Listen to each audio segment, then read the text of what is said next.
I've never done a live stream before. It's fine.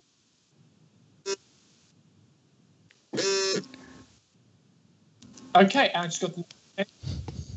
Boom, we're live. We are on... Yeah.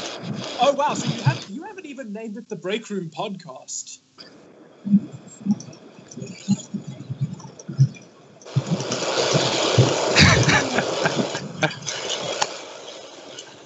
Skybolt's gonna have a fit, and I know you can hear us.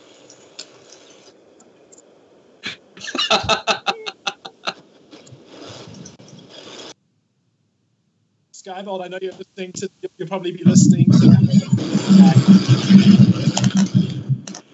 that needle. Who's blending their face? That would be Needle. Wait, no, it's Snowfire. What, me? Oh, that was Angel. That was my cat walking across the keyboard. Why was your cat walking across the keyboard? She always does that. I don't know why. The keyboard is warm. That's why. Yeah, that's pretty much it.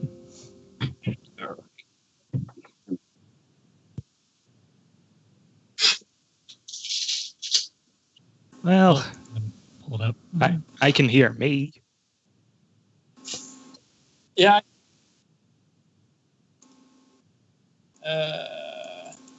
I'm not a reliable. My internet is shite. Never done a live stream before.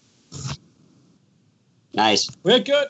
All right. Yay. So Bluetooth only works when it's connected to my truck radio. That's weird.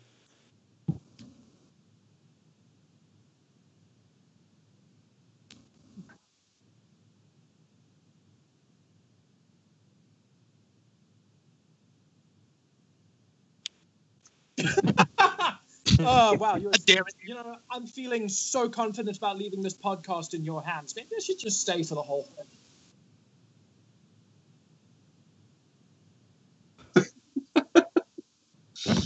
No use. Three whole hours.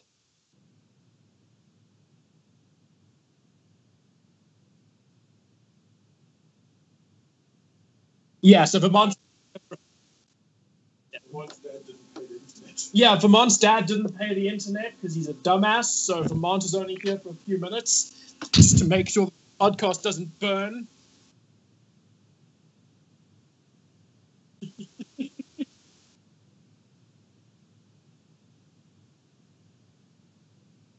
Scratchy has made it onto the podcast. Yay!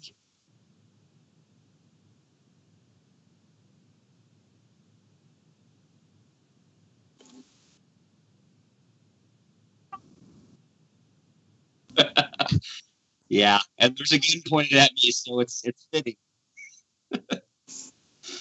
Scratchy has a love-hate relationship with Project Horizons. That's okay. I have a love-hate relationship with it too.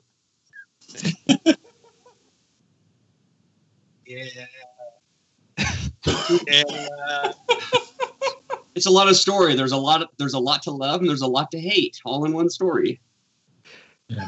Personally, I love Project Horizons myself. If you write...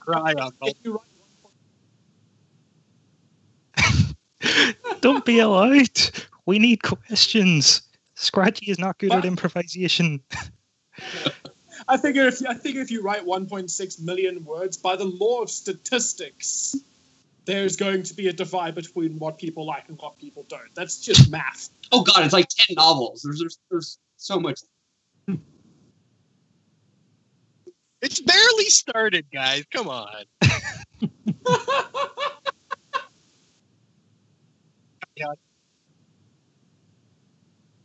Yeah, everyone. Yeah, that's pop it in and out. No. Our patrons are represented by the little dude in the middle who Scratchy has named Pat Ryan. Pat Ryan. And then, Patreon. So if you say Pat Ryan, awesome. Oh, it's a pun. Okay. And worth it. Since y'all have this all tied up, I'm gonna fuck off. You guys can handle this shit. Goodbye. Bye. Take care. Vermont is outies. Vermont. I now understand why you said I'd want to be here. I do. It's a shame I'm only on a half-hour break in like 5 minutes. And then it's 20 miles of no signal.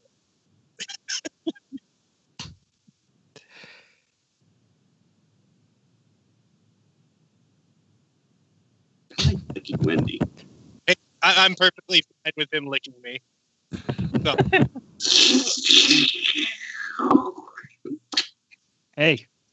Hey. Hey, lick enough people and eventually someone's going to like it. that's a good point. Very good point. The crazy one to get on the crazy train today. Yeah. Is there any other? All a little crazy It's down going to be an here. interesting podcast. Provided we have something to talk about. Improvisation is not my strong suit.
Scratchy is tired.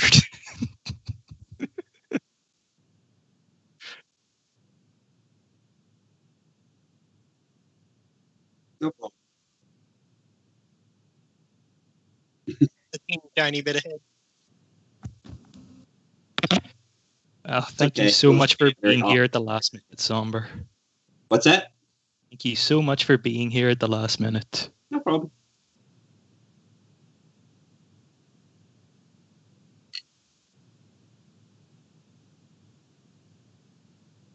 I did. I have.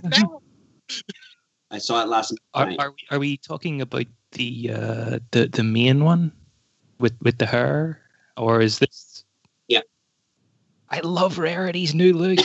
I want to draw that so much. Yeah, Uh, That's exactly what I thought too. First thing Yeah. came to mind was punk rock Rarity.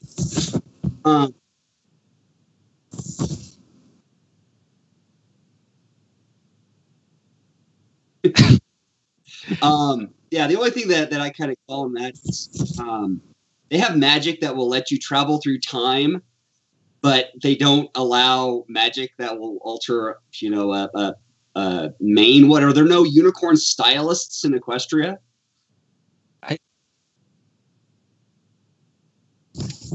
That's nonsense. If they can magically grow mustaches, just grow a mustache on her head. You just throw enough mess.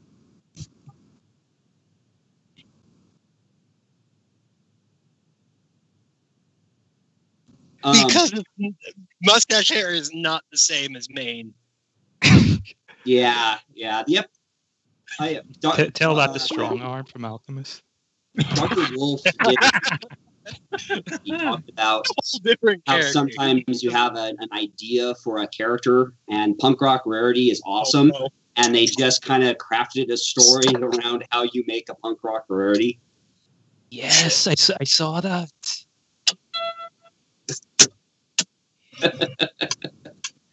So I woke up this morning, watched the episode, loved it, was just about to start drawing punk rock Rarity. Then I get the call that I'm replacing Vermont.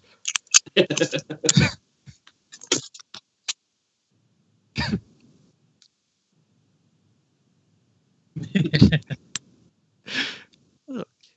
just getting into the role. I feel very bold.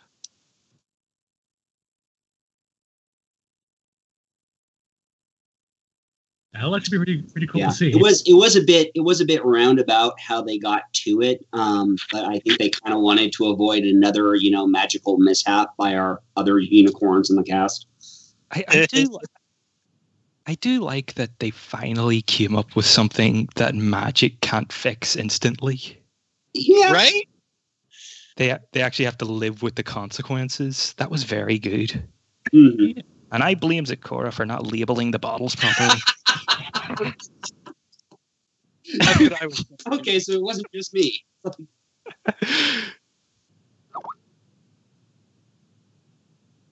Yeah. That solves all the problem.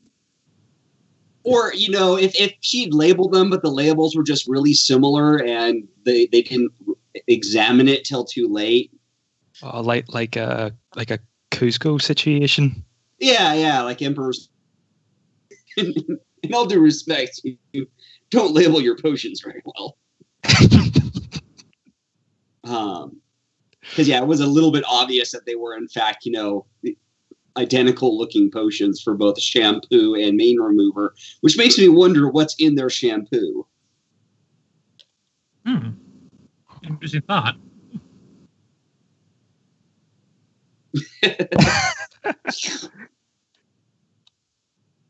Also, I kind of liked how they added in the episode on how they kind of put in the equivalent exchange from Full Metal Alchemist into that episode too. They Well, never really that, established what's the limits of magic. Yeah. It's just, magic does whatever the plot needs it to do, and I don't know. I'm kind of looking forward to the because I want to see just if they explore easy magic.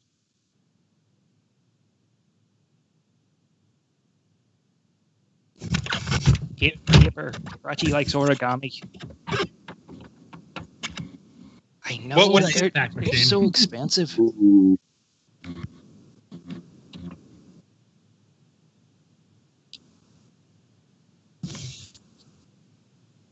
Stapler. Everybody needs a stapler.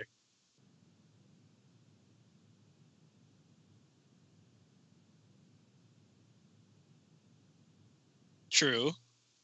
But if you keep losing, if I keep taking the stapler, you got to keep buying a new one.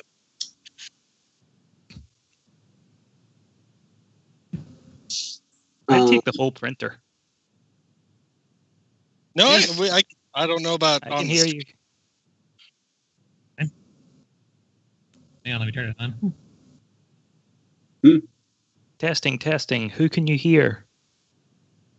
La la la. Can everyone hear Technical Scratchy? Don't know. Oh.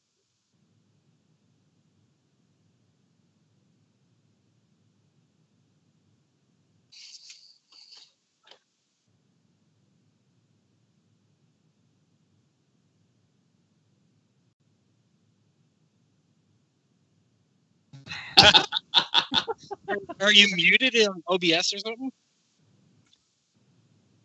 Is your headset muted?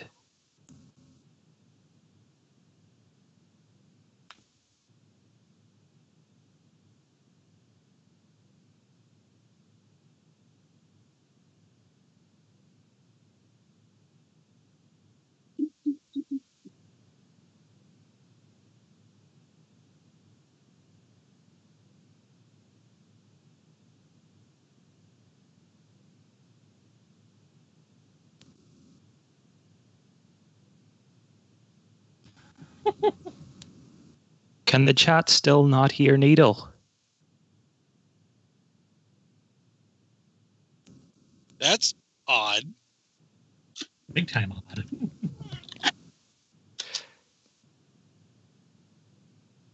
Hmm.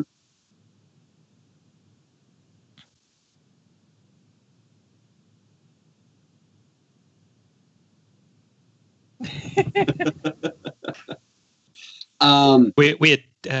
Just to clarify, did Needle go quiet, or has no one been able to hear from the start?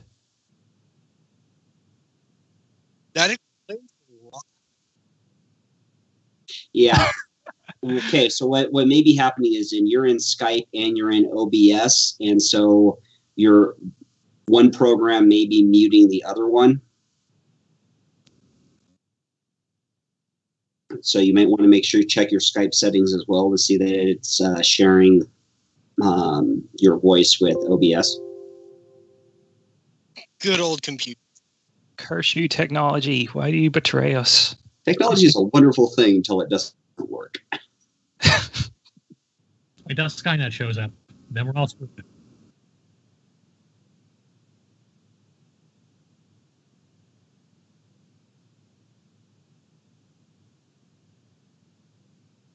Mhm.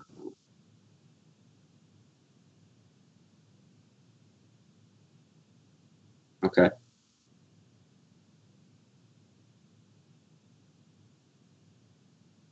Okay, Stitch is trying that. Thank you, Wendy.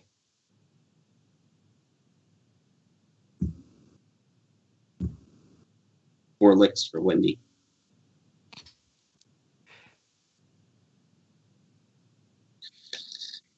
I'm so terrible with my characters.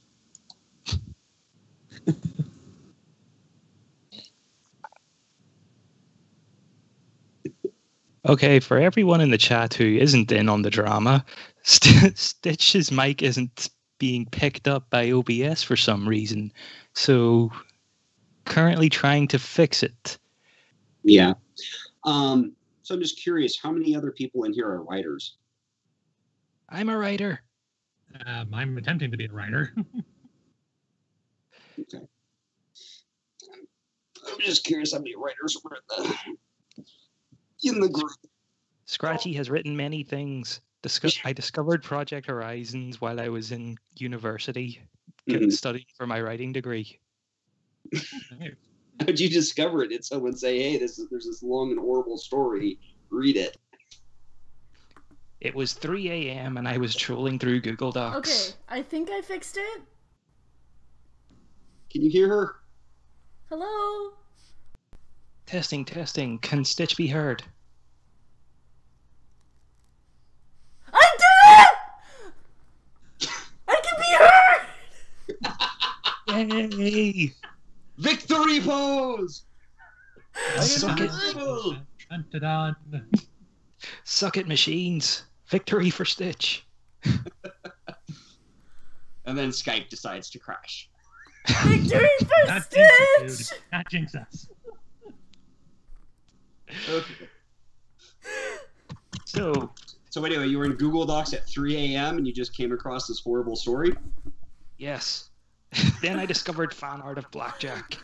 Okay, alright. Going back. It was.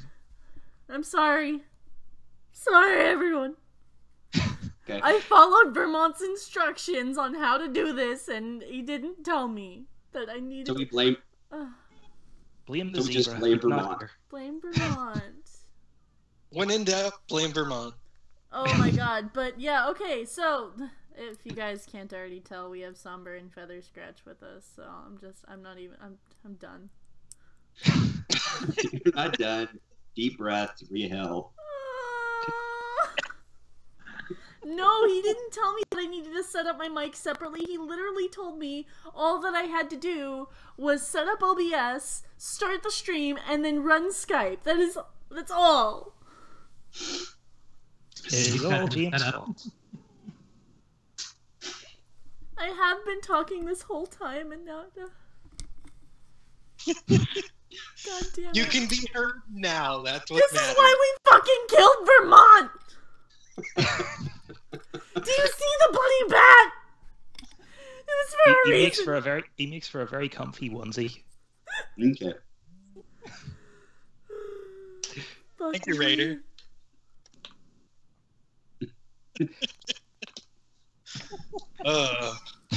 Just take a breath, Stitch. We can start over from the beginning. Yeah, it's fine. You just start over.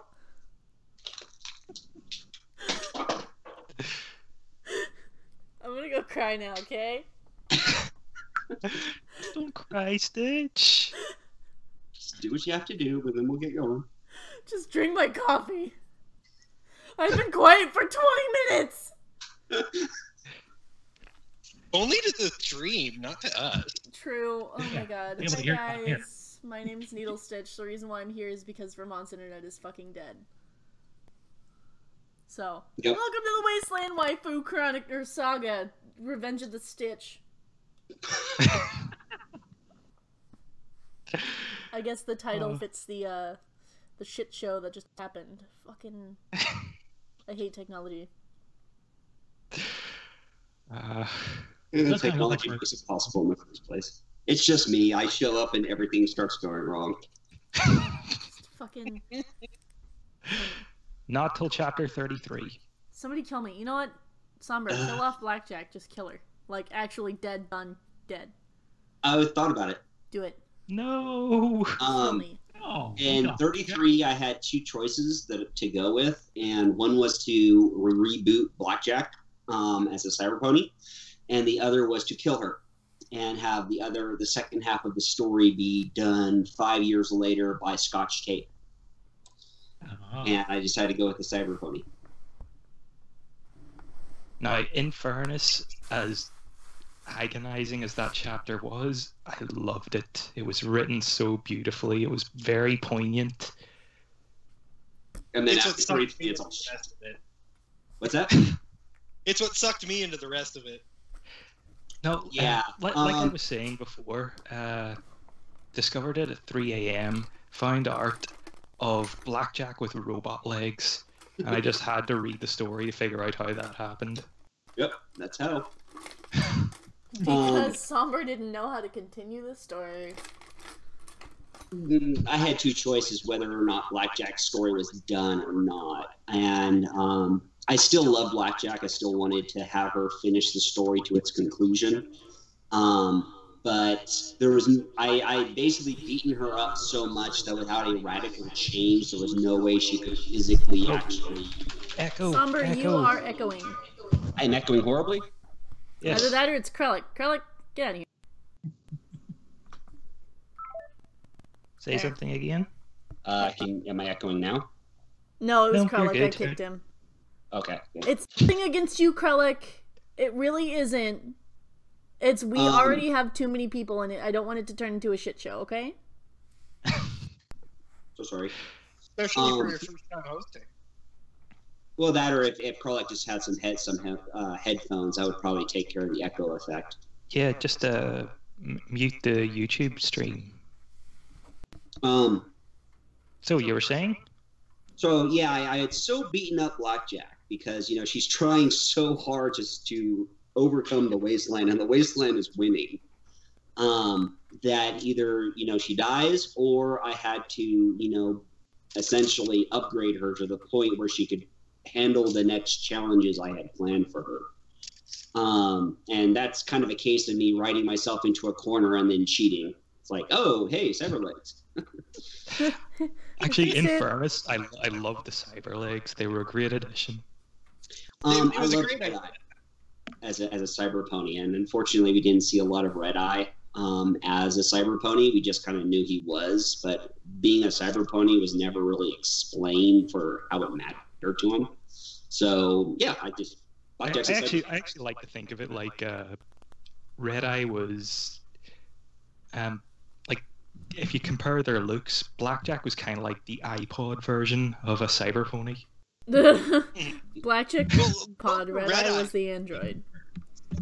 Get it? Yeah, got it. Android. Heh.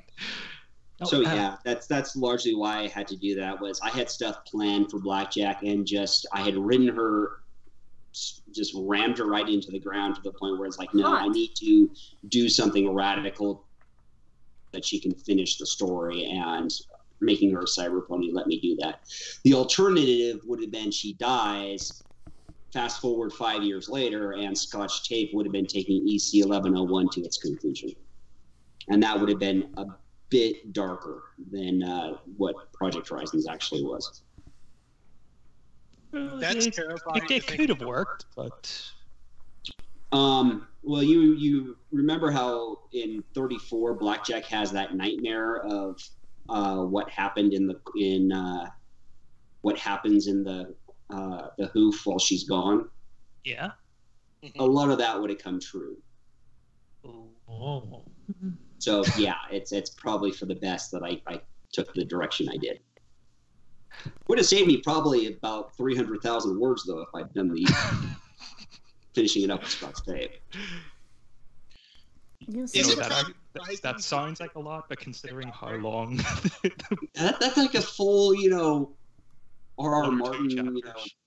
novel. God, I could not write small to save my life. And Homelands is getting long too. Damn it! It's like, fuck, why can't I write original work that's didn't get done? And You get really excited, and Solace doesn't do a very good job at editing down. No, it's that I like to show every last little bit of the story. And when you're writing a novel, you have the whole novel, and this and shift this around and move this and tighten this, and you can do all that. But when you're publishing it chapter by chapter as you write them, it becomes really hard to determine, what do I have to keep and what do I have to toss. And I think that's one reason why a lot of Fallout Equestria stories get so unmanageably long is by chapter, so you're only focused on what happens in this chapter, not what happens over the entire novel. And that's my problem. I'm trying to write my own, and I can't even get started. Yeah, it's daunting. I mean, part of it is, one, there's so many Fallout Equestria stories, and so many of them don't finish, and I can understand why. I got very, very, very lucky. And it's hard, though, when you're trying to get a story going, there's so many things out there. You're wondering, well, have I done something already? Is anyone going to like it? Is anyone even going to give a shit? Hard to overcome all that. I mean, obviously people give a shit because, I was talking to a friend of mine who's not into horse at all, period. And he was asking me what I do on YouTube because he is also a YouTuber. And I was like, oh, I do Fallout Equestria stuff. And he goes, oh, okay, you mean the actual Fallout Equestria and Project Horizons. And I looked at him and I'm like, how the fuck do you know about this shit? You're not into horse. And he goes, because within the narrator community, Fallout Equestria and Project Horizons are talked about often because they are some of the best, or they are some of the most well-written fan projects that are relatively successful. Yay! I'm a success at something. You have no idea how awesome it is to hear somebody actually saying that. Because he's not into horse at all. So when he said Project Horizons, I was like, yeah, I voiced if that isn't Blackjack. a glowing endorsement, nothing is. And he goes, I don't know who Blackjack is. And I was like, she's the main protagonist of Project Horizons. And he's like, oh, okay, cool. That's awesome. And I was like, yeah, have you read either of those? And he's like, no, I haven't. And I was like, okay, don't. Good advice, because it will suck you in and ruin your life forever. Yeah. No, I want more people reading Fallout stories, even if it's not my writing. I want more people coming into the community than getting bored and leaving it. Hey, you send them over to EAST Corp. We're not boring. Okay, so we do have a question in the chat. Reinhard said, Somber, how about asking to write season 2 or 3 of Handmaid's Tale? I have never seen that. Oh God, no. No. Handmaid's Tale, for those people that don't know, is an alternate future in which women are basically enslaved and turned into breeding machines. Jesus. And I came close enough to that in Stable 99 to never want to tap dance over that content again. I was going to say, the opposite of Stable 99. Yeah, I didn't know what I was creating when I created 99. Yeah, I had to deal with that as I came to realize the monstrosity I birthed. But as far as Handmaid's Tale goes, you have these dystopian futures. You have to buy into, do I think this would really happen or not? Handmaid's Tale is written so horrifically wonderfully that yes, I think that if certain things happen, there are people in this country that would create.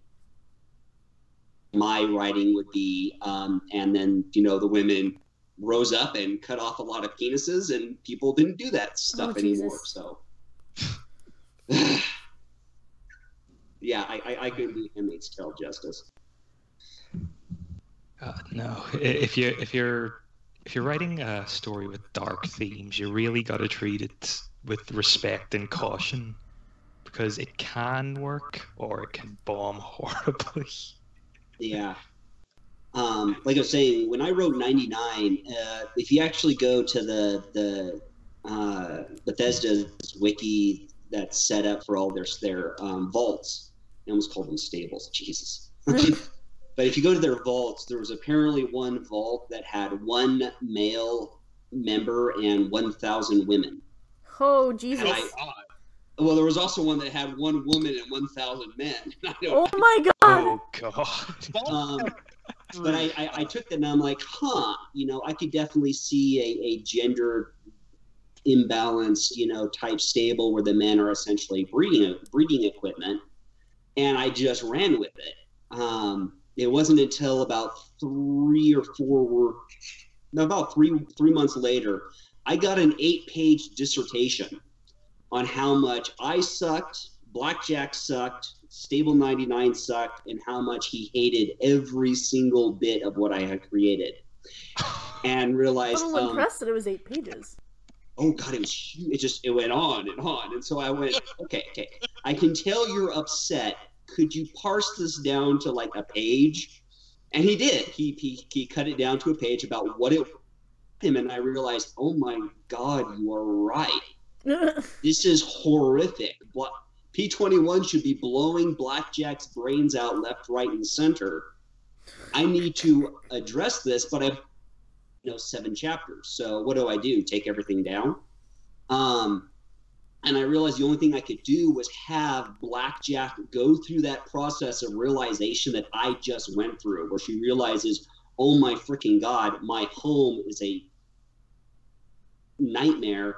And I made that person one of my editors. He's grown for me ever since. Wow. So, yeah, he hated me. First contact. He hated you, he berated you, so you hired him. Here's kind of the deal. He wrote 8 pages, and it wasn't just you suck, because nobody writes 8 pages of you suck. You just get bored after 3. So I could tell he really, really, really cared about the story, and he was really affected by it.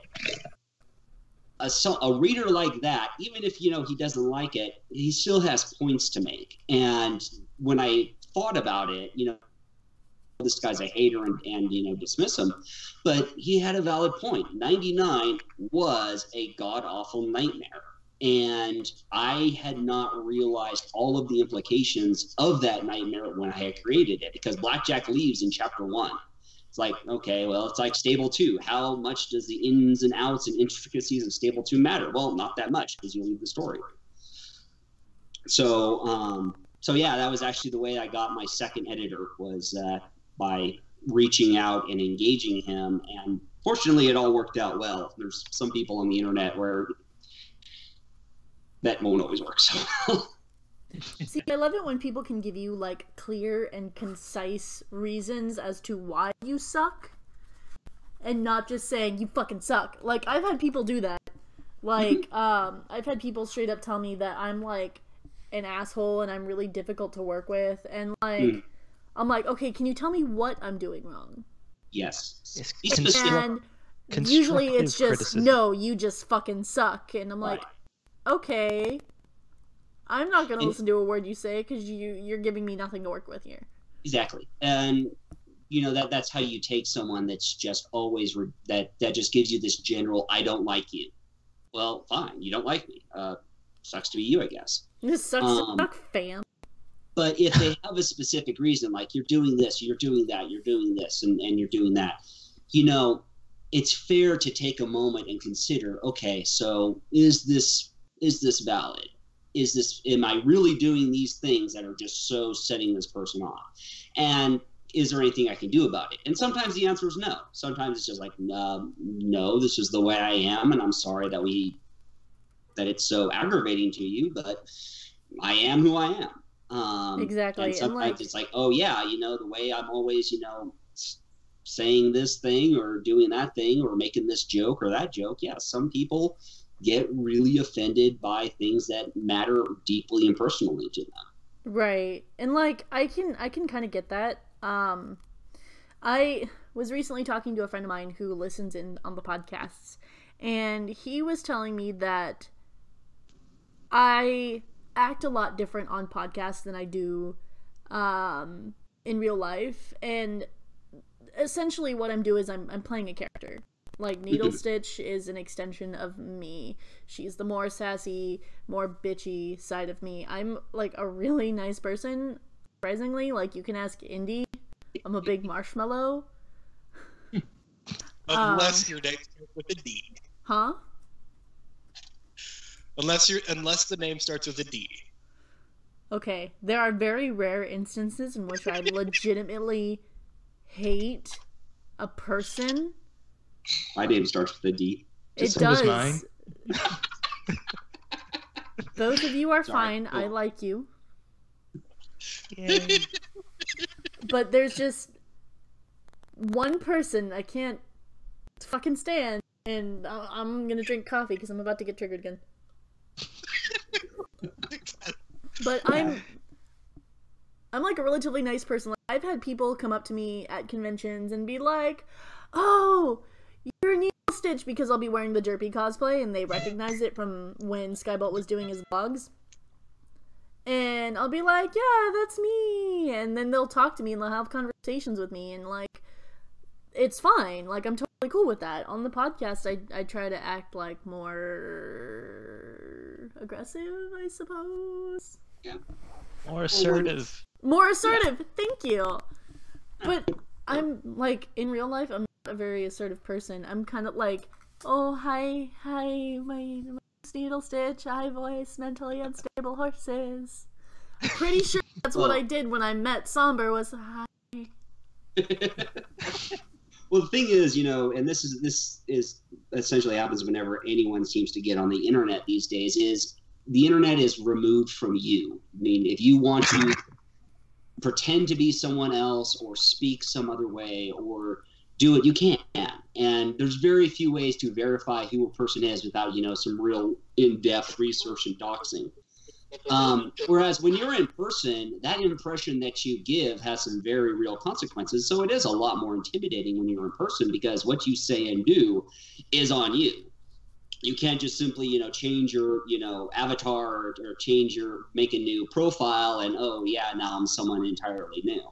It sticks to you. So it's not unusual at all that you be more assertive in the podcast than in real life. Yeah. And obviously I have the ability to be assertive. I mean, I do security for conventions, so I have the ability to be assertive when I need to. And I have the ability to be a total fucking bitch when I need to. Last weekend... No, 2 weekends ago. Yeah, wait. Yeah, 2 weekends ago. I was actually acting as a bodyguard for a friend of mine.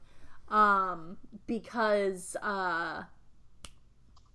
she needed to go get her stuff from her dad's house. And she was afraid that it was going to lead to a physical altercation.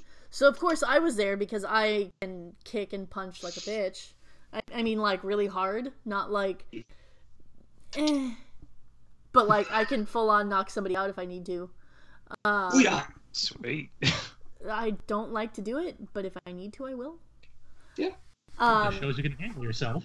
It's I don't like guns, but I know how to use them if I need to. Mm-hmm. Very good. So I mean, I do have the ability to be an asshole. I'm just not usually an asshole. I'm a marshmallow. Just pet my head and tell me I'm a good pony. So anyway, yeah. Sorry, the topic seems. Well, that's the reason why I brought you on, because like, so you can talk about Project Horizons. Like I didn't. Oh, I'll talk about anything. It's just someone told. Fucking let's talk about sports, Somber. No. Let's talk about politics, Somber. Why? Sports. I mean, I can understand playing a sport. I can understand enjoying playing a sport. I can't understand having a team and watching something on the television and having your day ruined because your team did or did not win. Yeah, I know, right? I just don't understand sports. The only sport I ever did was boxing. I could never do team sports. I played Quidditch for a while.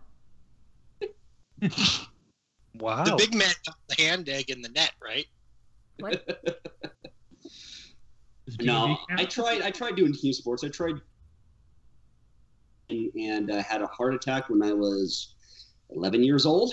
Wow. And that kind of killed my team playing aspirations. How did you have a heart attack at 11 years old? Granted, you can answer I this had if you want to. a condition called Wolff-Parkinson-White, which is essentially you have a nerve in your heart that acts like a pacemaker, and I had 3. So I got really bad arrhythmia when I tried playing football, and I went to a cardiologist, and 2 nerves is unusual enough and dangerous enough. I had 3. So my heart was sometimes getting 3 times the signals to beat that it should have, and it was just throwing me into arrhythmia, and I was at real risk of just dying. So they had to go in. Huh? I said, well, that's not good. No. Is it like a? In retrospect, it probably would have, been a better world if I had, Summer. But. Never ever think that. But, they went in, they zapped 2 of the nerves, and now I got 1, but there's now a question of, how strong that nerve is, and yeah, it's probably enough of my medical history that you want to know. That's why I said you can talk about it if you want to, because I don't want you to share anything you're not comfortable with, because we are live streaming right now. Yeah. Who else has fun medical health stories? We could talk about mine. I almost died at the age of 12 from an asthma attack. I broke my neck when I was a kid. Broke your neck? Broke my left elbow at work about 3 years ago. How severe a neck break was it? Was it just a fracture or full contusion? It was a botched backflip. I fractured the bones in my neck and severely damaged the muscles. Thank God it didn't have any nerve damage. Right. That'd be severe alone. It took years to heal. Just curious though, before this backflip, why were you doing the backflip? I was doing parkour before parkour was a thing. Oh, awesome. So hey, backflip. Yeah. I was a complete moron. So yeah. Yeah, Wendy was mentioning in the Skype chat a person named Seraphim. Anyone else know him? No, I never heard of him.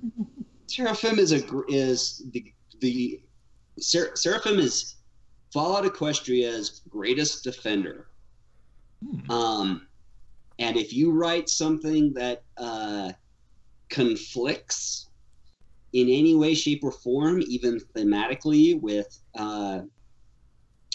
the original Fallout Equestria, he will come at you.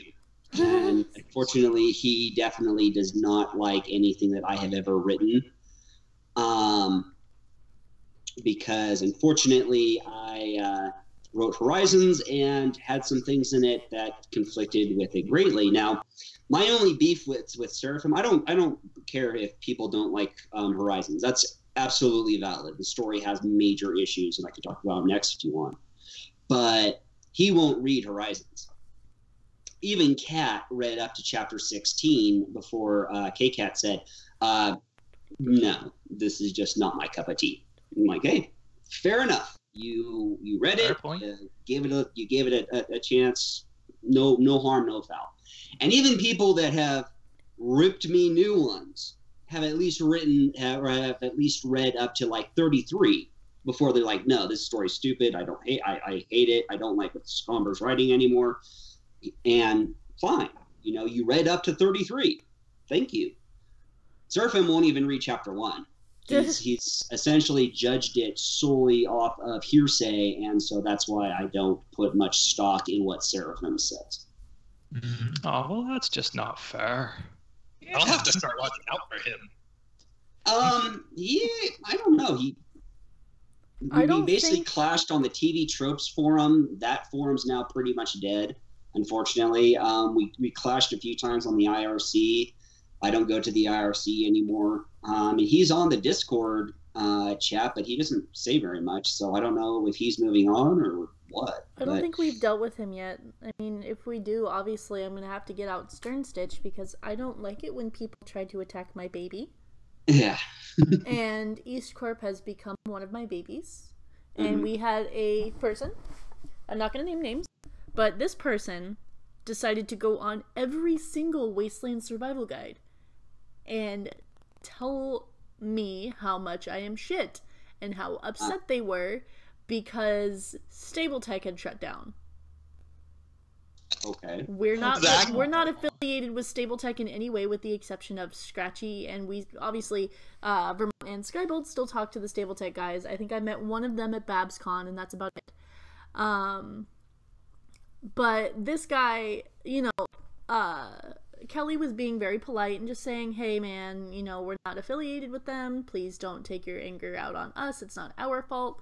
And then Stable Tech came in and was like, hey man, if you don't like this, you need to talk to us, not to them. And then going on, and it got to the point where I was like, all right, you know what? Fuck you. I'm done. Yeah. And so I ripped him a new asshole, and then 10 minutes later, Vermont's like, oh, I see Stern Stitch is awake.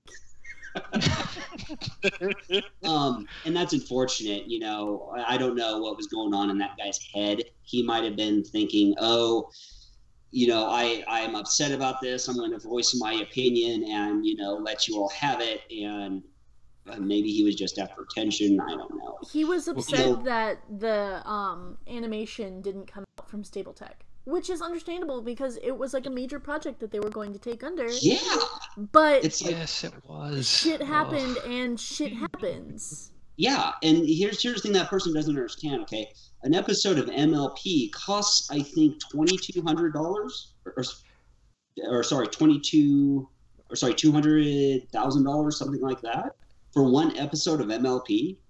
It takes hundreds of dedicated professionals, an entire year to produce one episode, and money. It's like lots of money.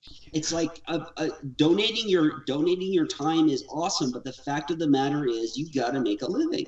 And I'm sorry, I'm only able to write as much as I do because at the moment I'm an unemployed loser. If I have a job, I'm not going to be able to write as much. It's just that's the way of it. And trying to do animation, especially, I mean, just hammering out words, any monkey can do it. But actually making art that is sequential, that is animation, is mind-bogglingly far. Asking one artist to draw, 22,000 pages on their own time, it's just not going to happen. Right. Yeah, I mean that person obviously had some unfortunate expectations, and yeah, great, you're upset. Move along, please. Because you being upset is not magically going to make Stable Tech come back together and finish videos. So yeah, sometimes that's all you have to do is bring out Stern Stitch and your angry Fluttershy and just say, look, I'm being reasonable here. You're not. Have a nice day. Yeah. That's essentially what I did. I told him, he was like, fuck you, Needle Stitch. And I was like, no, fuck you. You are now attacking my baby and I am done. Yeah. And he just it got to the point where Skybolt is away again. Yes, Samuel.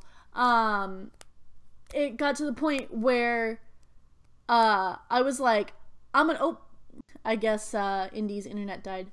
I was like, he's like, okay, I'm gonna make a deal with you. And I was like, I don't deal with people attacking me.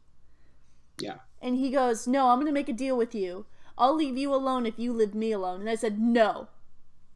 I will leave you alone as soon as you apologize to everybody in this group, because it is not their fault. And yeah. It got to the point where he's like, okay, Needle. And I was like, no, it's Miss Stitch to you. Fuck you. And he goes, yes, Miss Stitch. I'm sorry, Miss Stitch. It's like, yeah, that's what I fucking thought. Yeah, you handle that. Awesome. Because what he was essentially doing is saying, oh, well, let me make a deal with you. It's like, no, you're not in a position to make a deal with me. Okay, you're not in charge here. You don't have power over me to impose a deal on me. Okay, there's a way to act, and you're not acting it. Exactly, and that's what I did. Like, I was done. Yeah. And like I said, I'm a marshmallow, but I have a limit. Yeah, and we all do. It is mutual respect so hard. Yeah, here's the thing though. You know, if you're writing, honestly, that reaction is better than none at all, because at least you know someone has read something that you've written. Whereas if you're just writing chapter after chapter and getting no feedback whatsoever, it's like you're all alone in the desert. You know, you writers, artists have to have.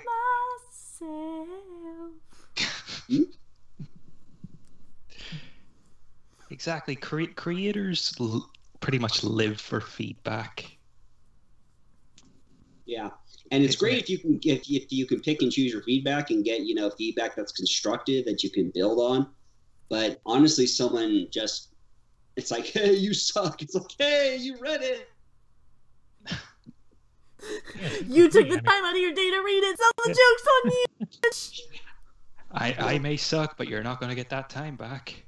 Yeah. Well, and that's largely why I had to go to Seth at EQD and say, look, my story's 50,000 words. I thought that was long at the time. Silly me. But my story's 50,000 words, and I'd really appreciate it if I could get my own thread. And this was very early on in EQD where they would do such a thing. And he said, well, as long as Kat's okay with it. And Kat's like, yeah, sure. I don't care what EQD does. That was the biggest jolt of oxygen to Project Horizons that than anything else, was the fact that EQD said, yeah, here's this other story that Kat says is okay, and people read it. And fortunately, it was decent enough that most people kept reading it. Thankfully, like, EQD has been really good to us. They give pretty much every single thing that we put out some kind of a mission. Wasteland Survival Guide's gotten a few features, which is great. So it's like Wasteland Survival Guide and then maybe one other thing. So like EQD has been really good to us. I appreciate the fuck out of Sophisto. I really do. Yeah. I mean, really there's people that criticize EQD, but it's just like, it provides far more than it takes away. It really does, but people don't seem to understand that. Like, people seem to think that that we're just doing this for the lulz. And there are a couple of people within our group who are just doing it for the lulz, but there are some people within here who are using it to build their portfolio, and so EQD gives them a chance to show their things and have people come and see it. And so then when they try to go off into the real world and be like, hey, so I created this thing, then the people they're showing it to can be like, oh, look, you actually have some kind of a like pull, like people actually like your stuff. They might like the stuff you do for us. Yeah. Exactly. And that's essentially how, like, I have been getting voice work, is because people hear me do Derpy and they're like, oh, can you do Blackjack? Oh, can you do Little Pip? Oh, can you do these for me? And I'll do my best, obviously. Yeah. I'm not fantastic. I do mentally unstable horses, but anything else is pretty much funny. But here's kind of the more important thing, is that you get to do something you love. I mean, there's very few people that get to actually do things that they love and get recognized for it. Right. Like with me and my story, I have one friend on Fur Affinity that I talk to quite often. He's almost the only one that reads my story, but every time I hear something good about it, I'm like, awesome, I want to keep writing. Are you on FinPic? I'm trying to, but they keep shooting down every time I try to submit my story. Ouch. God, Is what's it your because content it's not about? horse? It is, but I'm kind of doing it, well, here's my thing. I'm kind of a mix between the two fandoms, between MLP and the somewhat furry fandom, but I'm kind of mixing them into this story. Mm-hmm. I think that might be why, is because That would be fanfiction. why. Yeah, fanfiction is trying to stay just horse because it's friendship is magic fiction. It's not friendship is magic plus furries. And I'm not saying there's anything wrong with furries. It's just No, I think they're just trying to stick to a certain medium. Yeah, I can completely understand that. But it's kind Yeah. of like, Go ahead. Doesn't FinPic have an anthro tag these days? They do, but it's anthro horse, not anthro cat. Yeah, it's basically and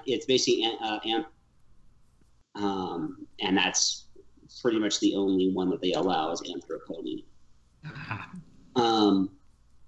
I mean, theoretically, you could write a story where like a spell goes wrong and Opalescence gets transformed into an anthro, cat. But she's Right. still within the MLP Maybe universe. they might let it through. Maybe they might not, because it is furry, but it is also a character in the show that has been anthropomorphized. Good point. Exactly. Context is key. Yeah, I mean, but if it's just like, oh, hey, there are furry cat people in Equestria, you're in trouble. And see, that might slide after the movie comes out because they do have anthro cats in the movie. Yes. God, spoilers. It's not Scratchy has spoilers. seen the It's all trailer. it's all up in the trailers. Yeah, it's in the Scratchy trailers. has not seen the trailer. Oh, Oh, Trailers, they're actually pretty good. The animation is just like, I'm used to the show animation, and I watched the trailers, and it's like I'm getting a little uncanny valley from the ponies that I've been watching for the last 4 or for the last 8, 9, God, too many years. Versus what the actual movie quality animation is. So I So- love the movie quality animation. It is gorgeous. same This here is with me. however, So once is the quality such a big comes jump? out, oh, sorry, go ahead. No, I was just saying, is the quality between movie and show such a big jump? Oh yeah. Because I always thought the show was Big pretty time. good. Yeah. The animation quality alone is far above the Flash animation that's actually done in the show. Yeah, they use Toon Boom in the movie, and it adds it's such a smoother animation, and it's a totally different style, and they add a little bit of pseudo 3D animation into it in Yeah. some parts, which is really cool. It looks really good, and I'm really excited to see it. I'm super jazzed. I might actually make the trip up to Seattle to like hang out with some friends and go see the movie, even though I can totally see it out here in Portland, like whatever. But I'm kind of like, you know what? I'd rather see it with buds. Yeah.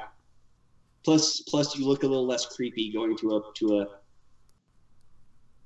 Well, sorry, you'd probably be better off, but yeah, guys going to shows with tons of teenage or young girls. See, I don't have a problem with that because I'm a female. Like, Huh? I don't get that reaction. People don't give me that reaction when I say, "Oh yeah, I like My Little Pony" because I'm a girl. Right. And, but like my friend Beard, for instance, is a big dude with a beard. I mean, his last name is Beard, but he also has a beard. And people give him weird looks when he's carrying around a plushie. Mm-hmm. Yeah, I know. It's just like, what's wrong with you that you like this thing that's meant for girls? Like, well, I like the characters, I like the overall themes, I like the world, I like the songs, I like the music. There's lots of things that I can like about it besides Exactly. who the show was made for. But I But can most I people can don't walk do into that. a movie theater with ears and a horn, and nobody's gonna think twice because I'm a girl. Sigh. Sigh. Yes, sigh. Y'all are like, male problems. Actually, the big problem with me out here is I'm not sure if it'll show up in any of my 2 little theaters I've got out here in my area. Yeah, it is coming to the theater near me, so that'll be good. But Coming soon to a theater near you. Ponies, ponies, ponies. I live in a soggy little island in the middle of nowhere. It's coming nowhere near me. I live up in the mountains. Which island do you live on? Ireland. Oh, okay, yeah, Soggy Island. Sigh. Sigh. People give me weird looks if I wear bright colors, never mind pony stuff. One day, just This for is all- Ireland, motherfucker. You're supposed to be wearing shades of gray. Gray or green, nothing else allowed. Like yaks. Like, yeah. Pretty much, yeah. No. Not allowed. Sigh. I think those yaks would give Arnold a run for his money. We smash because we're bored. We Rah! smash because we're happy. We just smash. We just smash. Vermont gets so salty when it comes to the axe. He fucking hates the axe. It's hilarious. Oh, I love There that. he is. Yes, someone said yaks. I should put some yaks on Horizon. Or not Oh my Horizons. Poor We- Homeland. We briefly mentioned the yaks in Wasteland Survival Guide, just as, oh yeah, yaks, and then we move on. Kind of like Buffalo. It's like, yeah, they're there. Yeah, we do that too. We're like, oh yeah, buffalo, move on. See, look, Well, it's see, like look the at the show's chat. never come Vermont's back to like, them. Vermont will destroy the yaks. God, I am so tempted to just draw Vermont in Yakistan. Please, please do. Does Cool to see. Vermont love the yaks or does he hate the yaks? He hates them. He hates them because they have had 2 episodes and zebras haven't had any. I mean, Yeah, I know, and I wish the show would do that. I want bat ponies to be a thing. I'm one of those people. I know, bat I want ponies have had zebras all to of have 30 episodes. seconds. You know, I'd honestly love it if they actually went to like one of these other countries. Like they've talked about Maritonia and these other places, and it's like, go there. Let's see what these other places look like. You know, I love Equestria. I love seeing more of Equestria, but there's a whole world out there, and well, can they go. did. I mean, they went to More world building, Yakistan. please. That's They true. went to That's a good start. Griffinstone. They went to Zonambia. Infern- the flashbacks to the campfire stories. That was some pretty nice world building. Oh yeah, Oh, yeah. they did the Chinese ponies, and then they did the Viking ponies, and then they've done the Egyptian ponies.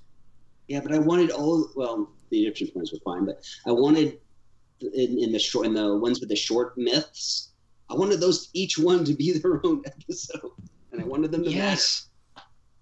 matter. Like, the story's Those fun, short but- stories deserve their own episodes. matter.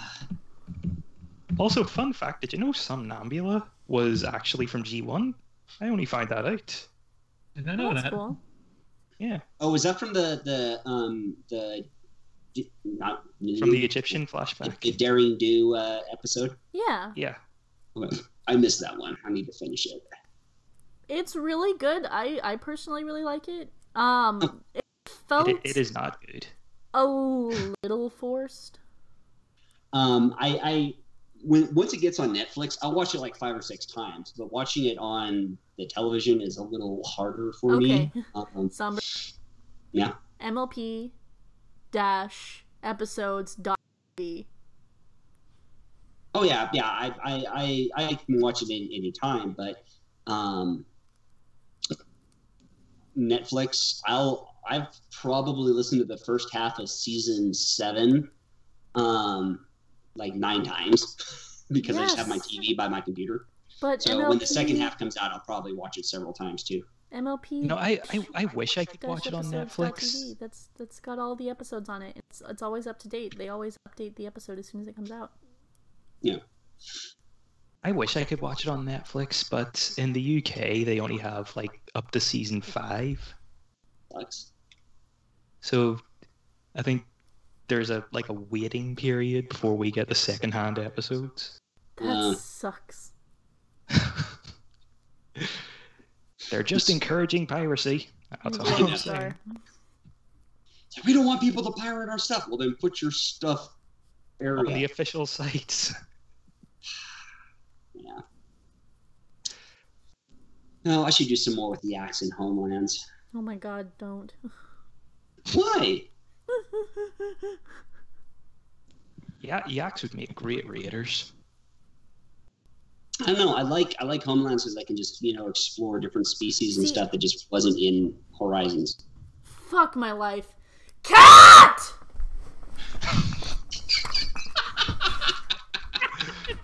What you doing? What happened?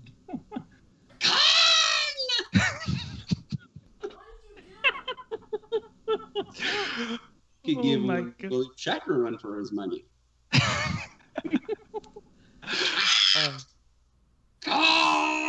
Someone take that clip of William Shatner and just dub over Stitch's audio. My fucking cats. They're fucking. They're being cats. And no, lately, Rose. I have 2 cats. Okay, I have Rose and I have River. And Rose has been being a little shit lately. I don't know what the fuck has gotten into her. Well, what did she do? Now we want details. She was. Who's that? Oh, hey, Indy's back. I'm back. She knocked over a bit of glass, and thankfully it broke off into big chunks, so all I had to do was just pick up like pieces. Mm-hmm. But What? My cat is being a faggot. Oh, I'm so sorry. I don't mean that I don't mean that as like a derogatory term towards gays, I swear. Indy, look, let me recap for you what Needle Stitch did. Cat! I swear I don't mean that as a derogatory term towards gays. I don't actually ever say that towards gay people. I literally just call my cat a faggot sometimes. Oh, don't worry, Stitch. I'm pretty sure this podcast is well past the point of being triggered. No, I know, but I know some people really don't like that word. Like my friend Sean, he absolutely hates that word. So I try to make it a point to not say that word around him. And I forget when I get upset that, that's a word that people don't like. So I try not to say that word. Yeah. And you make an effort, and that's, that's what matters. Make an effort to not use that word.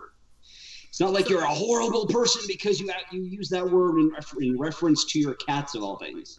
I'm really sorry, guys. Like, you don't want to hear the words I yell at my window. I know the words you yell at your window. God damn it, T-Mobile. Just I'm sorry, guys. That's fine.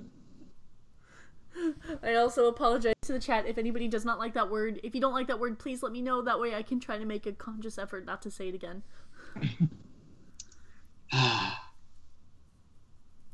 I won't say anything that PewDiePie says, though. Please. Those are words that I will abstain from, always. Yeah, those are words that are guaranteed to light a fire. Yeah. Swear to God! Knock it fucking... The cat's but I want your attention. Positive, negative. Yeah, like with my cat Angel. When she wants my attention, she'll climb up on my leg and paw at my face. Or she'll just on it. Anyway, so who else? So aside from, cats and wanting to, kill them, and words you shouldn't use. Well, it's not necessarily a bad word. In the UK, a faggot is a type of burger. Or it's a stack of wood. You know, that's usually not the term people are using when they use it. Okay. She is now in my arms. She can't fucking go anywhere now. Oh, like that's gonna last. Oh, it will. Cat. It will. You little butthole. They're super tolerant cats. Like, they don't mind me picking them up. And they usually know that they're in trouble when I pick them up and I restrain them and I squeeze them slightly. Because, like, you can't hit a cat. If you hit a cat, they will hit back. So all you can really do is pick them up and restrain them and just kind of, little fucker! Oh, cuddling. So, yeah, I kill my cats when they're in trouble. Oh, that's kind of like your kid breaks your favorite vase and you give them a chocolate bar. I'm really mad at you. Have this chocolate. No. I'm really mad at you, so I'm gonna pick you up and I'm gonna squeeze you a little bit more harder than I should. Oh. Stitch, you've just given me an idea for my second piece of art. Oh god. Stitch giving punishment cuddles. I have threatened a cuddle before. Like, a friend of mine was being rude, and like, he's a friend of mine that I snuggle. Like, I love him to death. He's one of my best friends. Super gay. But I'm just like, I'm mad at you. And he goes, I'm sorry. And I was like, but I want snuggles, so I'm gonna snuggle you. Ugh! Hi, Rose. You little shithead. You little shithead, I fucking hate you sometimes. Ugh! She's just looking at me like, Mom, why? You know. You know why. You're in trouble. She's just accepted her fate and she's just snuggling back now. Oh. So Indy, Rose meant no harm. She just wants to watch the world smash. You got a topic for us, Indy?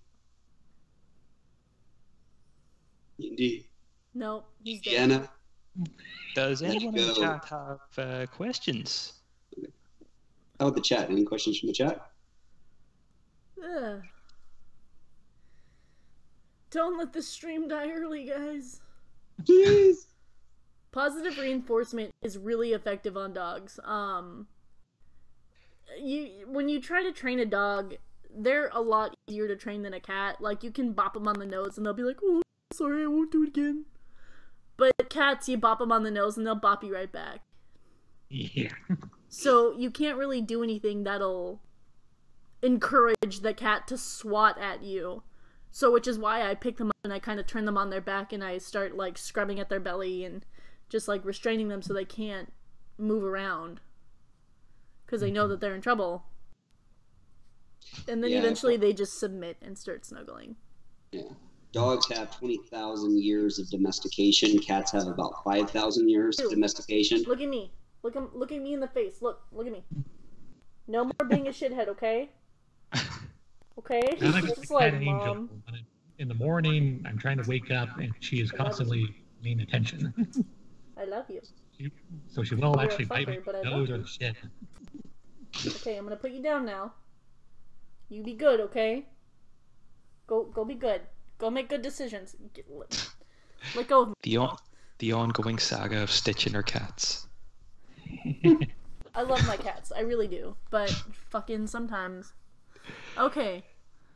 So, somebody says, Reinhardt says, Somber, are you actively helping out with Project Horizon Speak? Oh! You speak! You are awesome, yes. Yes, I do. I do some co-writing with Heartshine when we can find the time to work on it. And yeah, that's actually a blast. The whole, what actually happened to Blackjack after she wakes up is huge because, you know, she expected to die.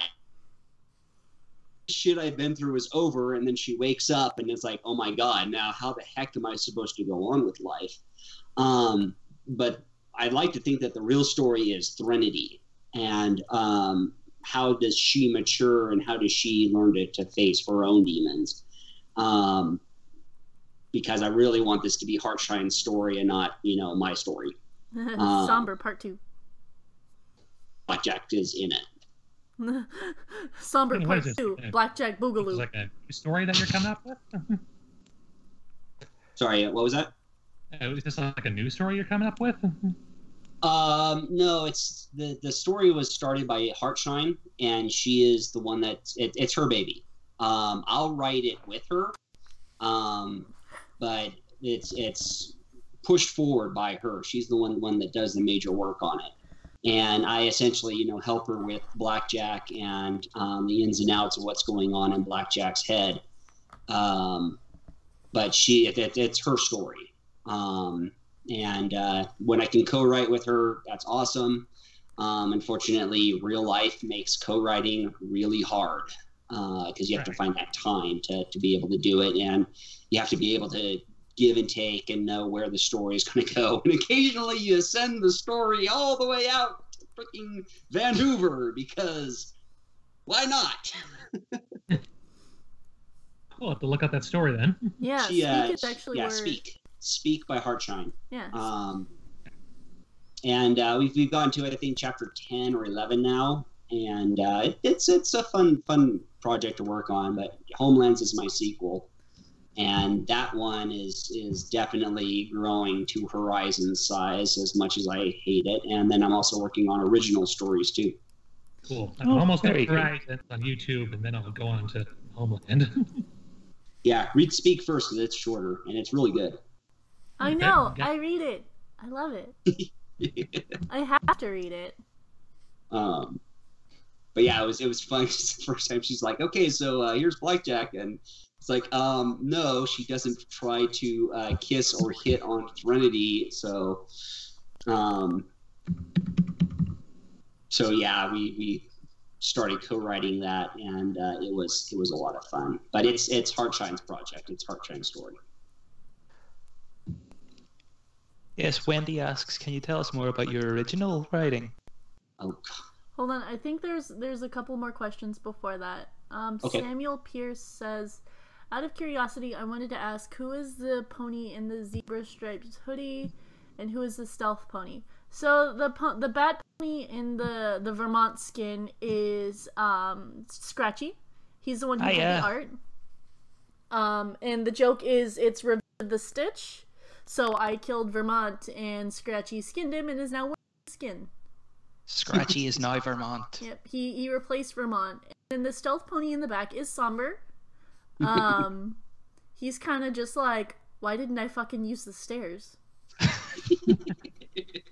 or as I like to think of it, poking my head in and someone's levitating a gun and going, "No, get out of here." The gun is actually stationary. The levitation that Stitch is doing is the knitting. Okay. Oh, okay. But it's just like, horribleness follows you wherever you go. Leave now. But yeah. So, well, Vermont is running around, I mean, not naked. He's kind of muscle and sinew.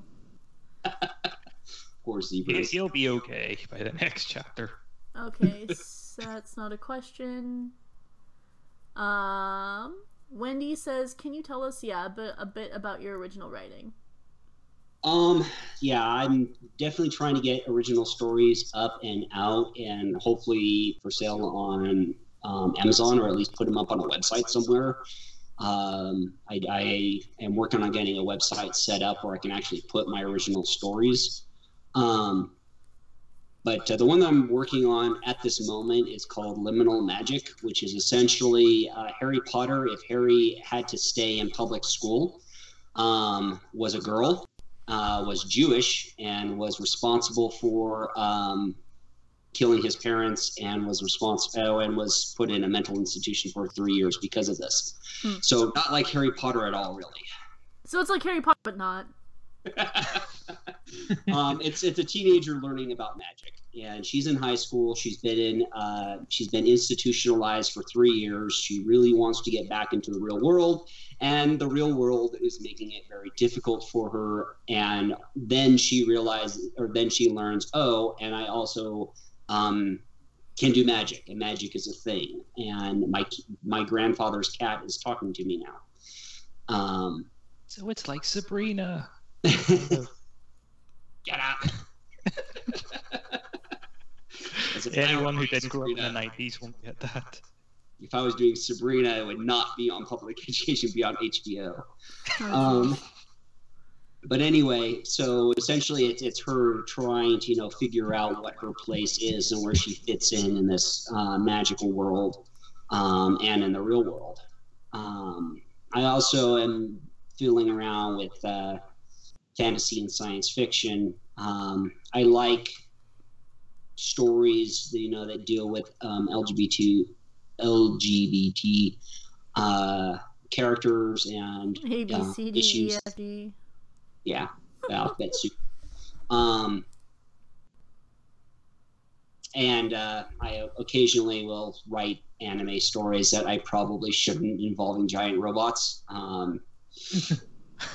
because I should really know better. They're awesome. So Need more kaiju.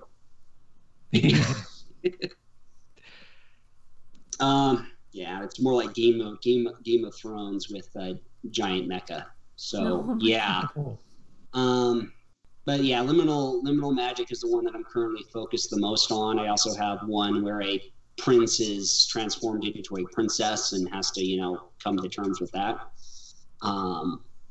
So a variety of stories like that, and hopefully I can get one finished to the point where I can actually show it to the public and say, hey, you want to give me money? And maybe get $5 for it? I don't know. It's very cool. I have to keep an eye out for liminal magic. I'd love to read that. Let's see. Mr. Persian, or Pessian?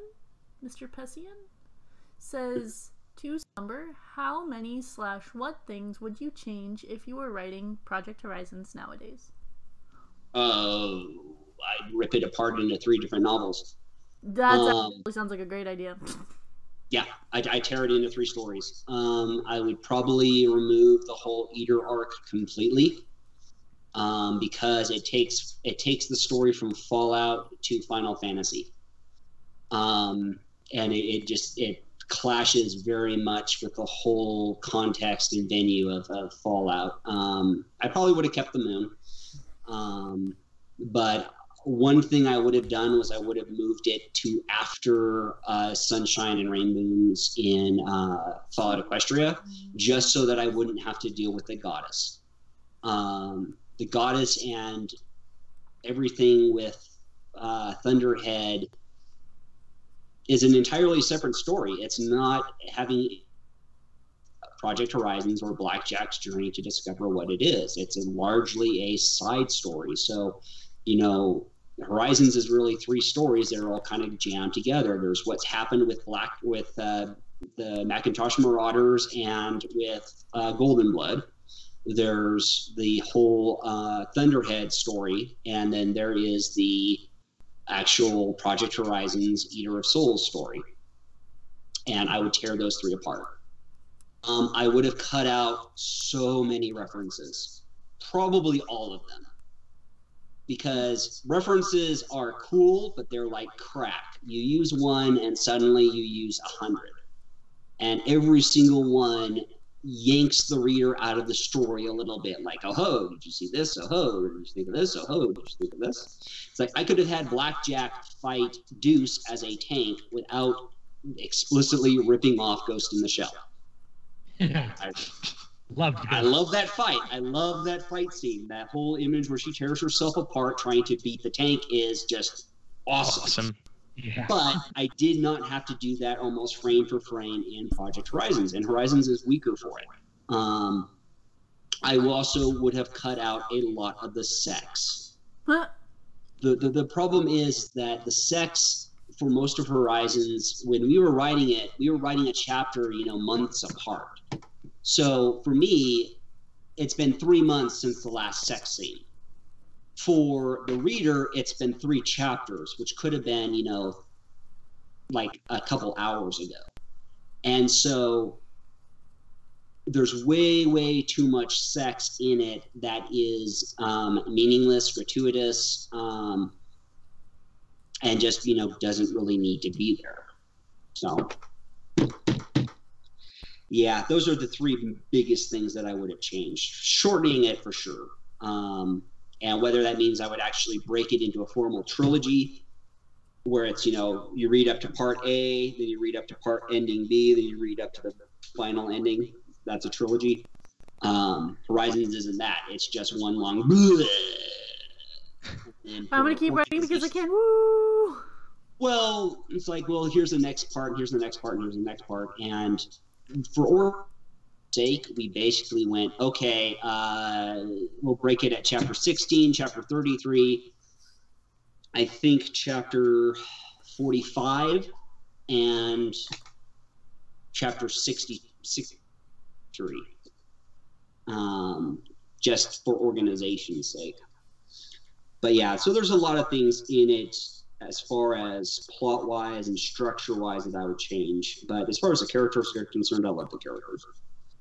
So there probably would not be a Stygius if I were doing a rewrite, though. It definitely, like, it is very well written. I do appreciate what I have read of Project Horizons. It does, in some points, feel like it's just a bleh. Yes, lots of bleh. Have fun! Well, you know, the thing is, I love showing. I love world building. You know, if you just gave me a, you know, write a travel story in a fantasy world, you know, I would happily do that story. But when you're actually, but when you're putting it out chapter after chapter after chapter, it's really easy to block the slurry of stuff between actual plot points. It's easy to get caught up in the world building and forget the plot. Yeah, because when you have a whole novel, you realize, oh my god, I'm at 700,000 words, and that's just nuts. I need to cut this down big time and actually get to the end of the frickin' story and tell more of the world in future stories. I think there's this temptation to just show all of the world in one story.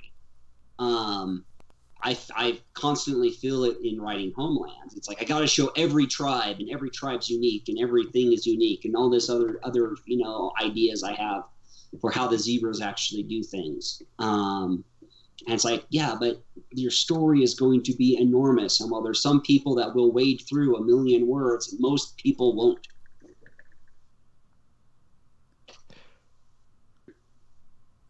So yeah. They were a good 1,000,000 words.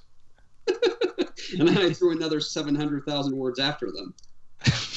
So clearly I just needed to keep the 1,000,000 words because those were the good ones. You know what I'd love to try?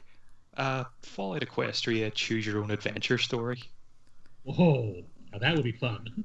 That would be a lot of fun. I actually tried to do one of those for Fallout 4. And I dropped it because I figured that there would be a ton of Fallout Equestria fics based off of the Commonwealth, and I didn't want to just, you know, of my story into all of that. But yeah, it was essentially going to be a right to this point and then let, you know, Patreons or readers just decide what happens next in the story. Don't do that, because that's how Robin died. Robin. Don't do that, because that's how Robin died. That just tells me readers want more drama! Right? What should we do with Robin? Fucking kill him. Fuck, that was a cluster. He wouldn't have been Robin anymore, but I wouldn't have killed him. Apparently, like, that Robin, I don't remember which one it was, but Jason Todd. Huh? Jason Todd. Right, Jason Todd. Apparently, Jason Todd just was not well received. Yeah. He had it coming. Well, you know, the first Robin was very optimistic, and, you know, he supported Batman. He was just kind of there as Batman's cheerleader, yay, awesome, and, you know, poking fun at the villains. And then the 80s rolled around, and DC Comics, like all the comics went, hey, we need to, gritty this up. Dick Grayson is too silly. We need to Everything gets dark. take him out, and we need, a darker and edgier Jason Todd. And that's how we got Damian Wayne. Yeah. Damian Wayne is the ultimate culmination of the 90s. I love Damian Wayne so much. He's my favorite Robin because he's He is so mini tiny Batman. and angsty. He's mini emo Batman. Yeah. For me, it's just like Damian's just like, I'm going to bump my father off just so that I can finally Batman. Let's see. Dick Grayson for life. So, Reinhardt asks, anything regarding getting a print edition like FOE 3rd edition? Actually, I might need to talk to you about that later, Somber. Zemming is the one that did the original. I don't know if or when he wants to do Horizon. I certainly give my permission for that. But that is heavy lifting on a scale that I cannot even begin to comprehend, because you're talking about a book that is 3 King James Bibles. Yeah. And if you've been lucky enough to get your hands on a printed edition of Fallout Equestria, it's on Bible. It's that super thin, transparent, paper, and it's Kind of wafer paper. And it's still like 1.5 inches, 2 inches thick. Who sent me a picture of a copy of Project Horizons that he printed out on just copy paper, and it took him 8 ink cartridges and almost a whole box of copy paper. And I'm sorry, there's just no way to sell that, print it, bind it, and ship it. So largely that's up to Zemming how he wants to put one together, if he wants to at all. It's just it's a huge undertaking. So yeah, it'd be awesome. It would really be awesome, but I personally have no way of figuring out how to do that. Get your copy of Project Horizons today. It's a great story and great for self-defense. I sent you a message. $129.99 for shipping and handling. I sent you a message, Slumber, on Skip. Just don't read it out loud. Skip? Skype. Oh, fuck, did I put this? Where can Pony writers find editors? What? Film fiction. Oh yeah, film fiction. There are entire groups that are dedicated to reviewing and editing each other's work. Right. So first bit, where can you find editors? Film fiction first is a good place, especially if you're doing fan fiction related content. If you put up a story and you get a single comment, engage that person. Ask them questions. Ask them if they just say, cool, I liked it, talk to them. Engage their minds for how they feel about it. If somebody starts throwing spelling corrections at you, engage them. Say, oh, that's so awesome. I'm terrible with punctuations. Would you be willing to do any other chapters? Readers love or engages with them. And if you are trying to find an editor or just even a reader to give you some good pre-reading, that's one of the best ways I know of to do it, is to engage someone that comments. Now, if you cannot find anyone that will comment at all, if you put it up and it just gets overlooked, unfortunately, that happens. There's groups. You can also ask around on, I know there are Discord channels that are devoted to it. You might also check in and see if there is a local writers group that will allow you to bring fan fiction. Some do, some don't. It depends on your writers group. I unfortunately got kicked out of mine. But if you can find a local writers group with local writers that don't mind that content, then yeah, you can get face-to-face feedback, which is quite honestly some of the best in the world. So yeah, finding an actor, I lucked into mine. I got Hines when he started proofreading, and I just said, hey, do you want to proofread my work, period, before I put it out? And he was very open with that. I got Bronode after an 8-page dissertation on how much my story sucked. And after working out a few kinks and hitches, he's been editing for me ever since, because I engaged him rather than just blowing him off. Snipe Hamster was interested in the story for a while, and he expressed his interest, and he kept putting suggestions, and I finally said, hey, do you want to be in the story for good? Hentu I invited, and she clashed with Hines in a horrific explosion of matter and antimatter. Snipe Hamster bowed out after the story was just kind of going places he did not care to follow. So I went to one of my other readers, Swicked, and he wrote poetry and all kinds of other things and had a good eye for things I was missing in the story. And he agreed to come on. And finally, I broke my characters, and I needed to know how to fix them psychologically. So I grabbed Heartshine by the leg and cried until she agreed to help me fix my characters psychologically. I can just picture you doing that. Huh? I can just picture you doing that. I would so do that. I would grab her by the foot and I would just cry and say, please, please, please, please, please. That's what Vermont does to me. Jack is Needle, I broke it. Help. What did you break?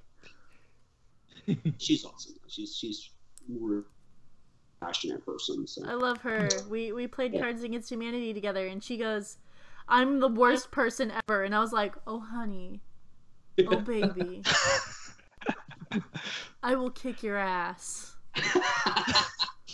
And then I actually, we played a good, I think, 2-hour long Cards Against Humanity sesh together, and she goes, okay, all right, you win. God, I missed that game. She goes, I see why you voice Blackjack now. And I was like, yeah. I'm a little fucked up. So, yeah. So, yeah, does that answer your question for where to find an editor? Or? Also, literally, it's really easy to find somebody to read it. Even if you're just like, hey man, you're one of my friends, can you read this for me?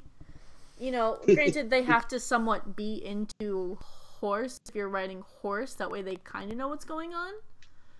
If you try to drag somebody on who doesn't know what the fuck is going on, they're probably not going to give you a very good opinion about it. Oh, there is one other possibility that I may or may not have employed in the past.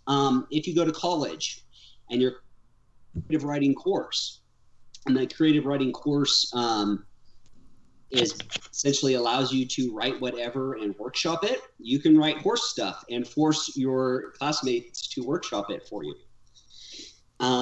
And hopefully you find the ones that will actually like it, and you get their contact information, and that way you can kind of dragoon people into being your editors as well. But that's only an option if you go to a creative writing class. I was very lucky because that's what I did. I went to I took creative writing in university, so they were forced to read my horse stuff. Yes, and it's just like, I paid my tuition too, assholes. You're writing a Western romance, and you're writing some kind of thing where he's talking to a dead mouse. Well, you're gonna read my pony fiction. Fuck you! Ha! The greatest way to the professor was the best.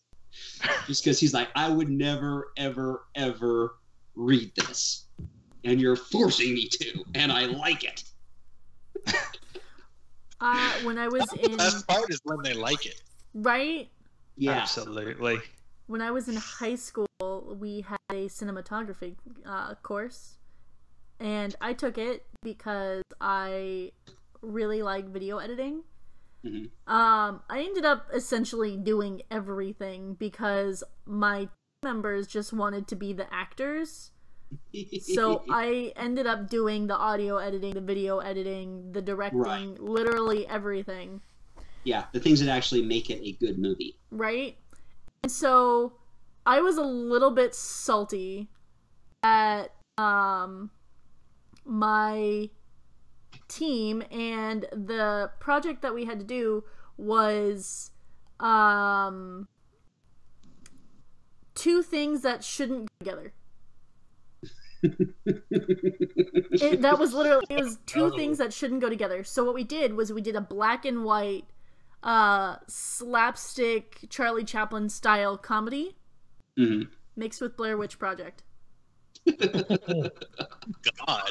So essentially what I did was I wrote out what I wanted to happen, and I gave the people who were supposed to be the actors the camera. That way, if the angle was shit, it looked like it was supposed to be shit because it's Blair Witch Project.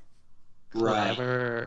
So it literally cut out like half of a job that I was supposed to do, and I just sat back and I let them do whatever they did, and most of the time they're just like, how do I cut it? How do I fix this? Like, how do I stop the recording? And so I'm just like, all right, you know what, you do this, and I'll let it go for 3 seconds. That way I know what to cut out, and we're good. So we finished everything. It ended up being relatively decent, actually, surprisingly. And I... sounds like a surprising concept. Huh? Yeah, sounds like great fun. Yeah, it sounds like an interesting concept. It was a very interesting concept, but we ended up finishing it, and I fucked this up. Good. I didn't fuck this up. I finished it, edited it, turned it into my teacher, and he played it for the whole class. And he goes, "All right, guys, so this is an excellent example of two things that should not go together ever, but it works. I don't know how, but you did it." Awesome. And so it's like, whose idea was this? And I was like, mine, because they didn't want to do shit, so I did literally everything. So I got an A+, and everybody else got a C. That is an awesome teacher. Right? Oh man, Pappas was the best. Like, I loved him to death, and I ended up having to switch schools for various reasons. And I went to go visit, and when I went to go visit, you know, he had been diagnosed with cancer and shit, so he looked worse for wear, but he was still, like, a super happy-go-lucky dude, and he was running that project again, and he's like, all right, Kim, so I want to make sure it's cool to show your project, like, would you be okay with that? And I was like, yeah, I don't care, go ahead. So he's sitting there playing my project, and everyone's like, how did you, why, I don't know how this worked. And I was like, dude, I don't even know. I just threw shit together and prayed, and it worked. Don't you just love it when that happens? It was kind of like my high school, like my senior paper to get out of my English class. I needed, I think, 4 credits left for my English class, and my teacher said that we needed to write a paper, and you know, we would obviously get credits for the paper. And I said, okay, I want this to be my last paper. I don't want to ever have to do this again. Like, I'm trying to graduate as soon as possible. What do I need to do in order to do that? And she goes, write a paper about something I know nothing about, or if I do know nothing, or if I do know something about it, make it as if I don't know anything about it. And I said, okay. So I started rattling off a couple of different topics, and she goes, no, don't do that. No, don't do that. No, don't do that. And me, as a joke, I was like, My Little Pony. And she goes, if you can write a 10-page cohesive paper that makes sense and doesn't just look like a bunch of shit, I will give you the last 4 credits. Challenge accepted. Turned it out in a week, got the last 4 credits, and graduated early. Challenge embraced. That's awesome. Right? I was like, I'm a surprisingly good writer, which is, I think, why Vermont always comes to me. Needle. I don't know what to do. It's like this morning when he messaged me, he goes, So we have a problem. And I'm like, adjust glasses, ties up hair, grabs a cup of tea. What did you Me thinking it was something having to do with the writing for one of our projects, I was just like, whatever. And then suddenly it's like, you need to do the stream. And I'm like, okay. What gave me the idea to turn Blackjack into an alicorn? She's not technically an alicorn. I mean, she's a cyber alicorn. Oh, she's not just a cyber alicorn. She's a cyber alicorn that's red and black. I know. It's horrible. My red and black cyber alicorn. I pulled it off, and it only took me 1.5 million words. I hate that she's red and black.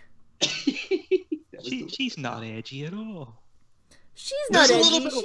She's died multiple times. She's come back. She's turned into a cyborg. Whatever. Not all. Fuck you, Somber. She becomes Princess Luna. And that's what's going to go at the very end of Horizons. When she's got Luna's soul in place of her own soul, she's transformed into, Princess Luna Reborn. She's the Maiden of the Stars. This is where. Don't you cry for me. What? Blackjack, don't you cry for me. So yeah, I mean, I always plan on her becoming a alicorn at the very end, which the soul and essentially stops being, evil cognitum. In retrospect, maybe not the best of choices, but I don't know. I liked where she's finally at the apex of the story, and that she becomes a alicorn. And that's sort of where she goes from there. And even though she's an alicorn, she's essentially fighting, a resurrected god. I mean, the level at the end of the Horizons is so far beyond Fallout, it's Final Fantasy. It's like, once they go to the moon, you're not reading the Fallout story anymore. You're reading Final Fantasy set in a post-apocalyptic setting. Right. And that was just bad ambition on my part. But unfortunately, Kat put out chapter, I think, 43 with the prophecy, and I got ideas from that point on. She only hinted at the Lovecraft, and I went, there's Lovecraft elements in my story. But then I fucked up the Lovecraft elements, because in H.P. Lovecraft, you don't beat the monster, and Blackjack did. So, yeah. The monster beats you. Well, yeah, that's a whole thing. In Soviet Equestria, monster beats you. Well, no, in a regular Equestria, you just, bombard the monster with, friendship and hugs, and, everything's hunky-dory. That's why I said in Soviet Equestria, monster beats you.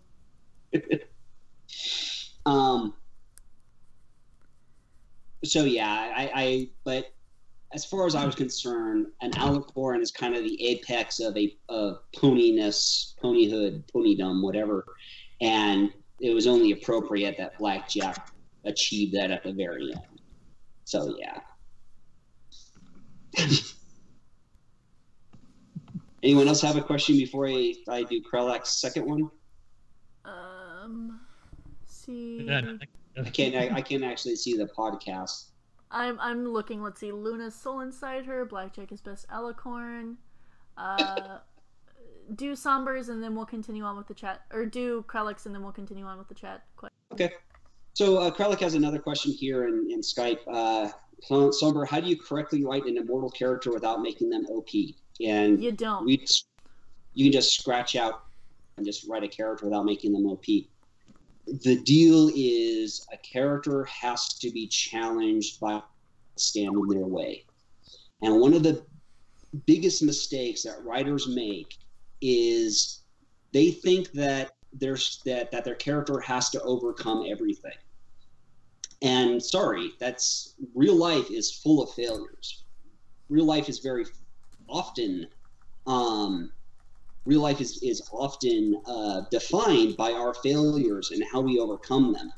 And if you have a hyper competent character that can do anything, that's a very boring character. Now, as far as making a immortal character specifically, you have to think about what challenges actually come with being immortal.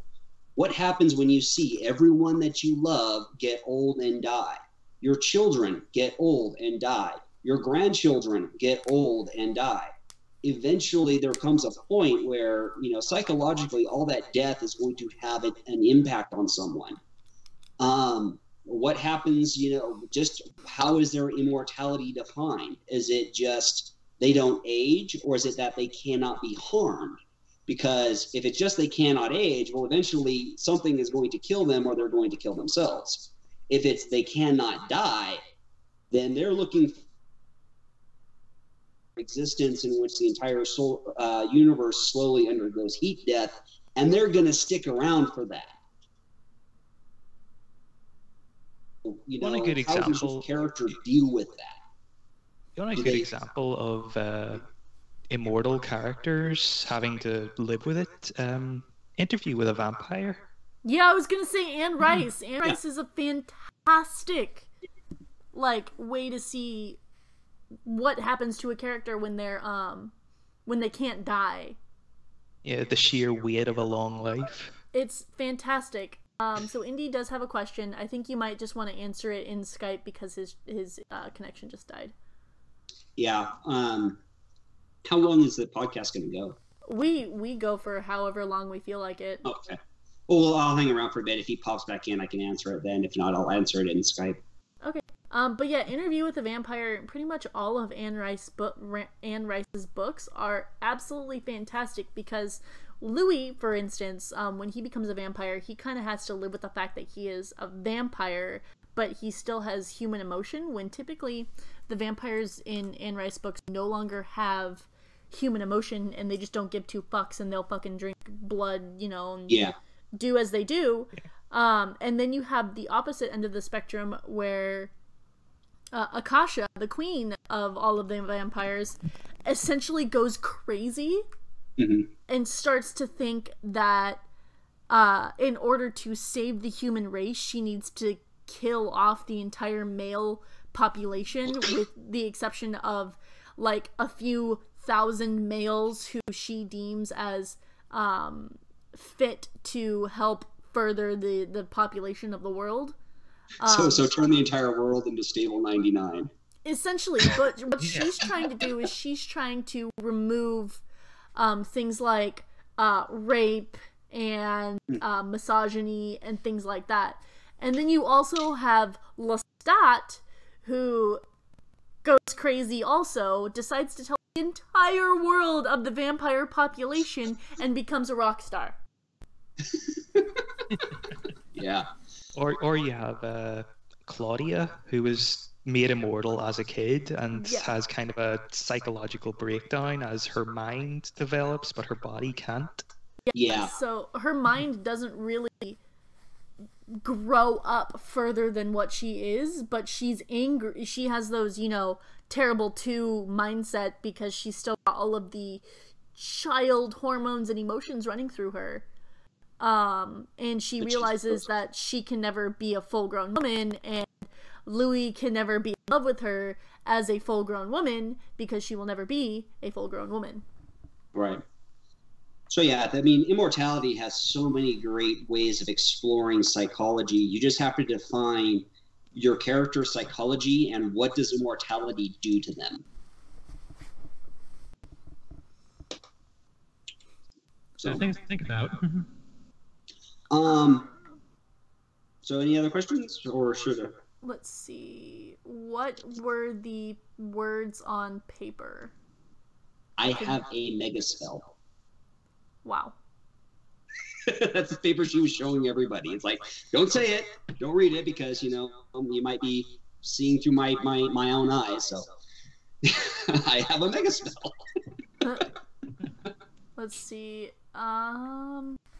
BJ wrote stuff on paper and was showing it to the characters while running around in Thunderhead. Yeah, apparently it said, I have a mega spell.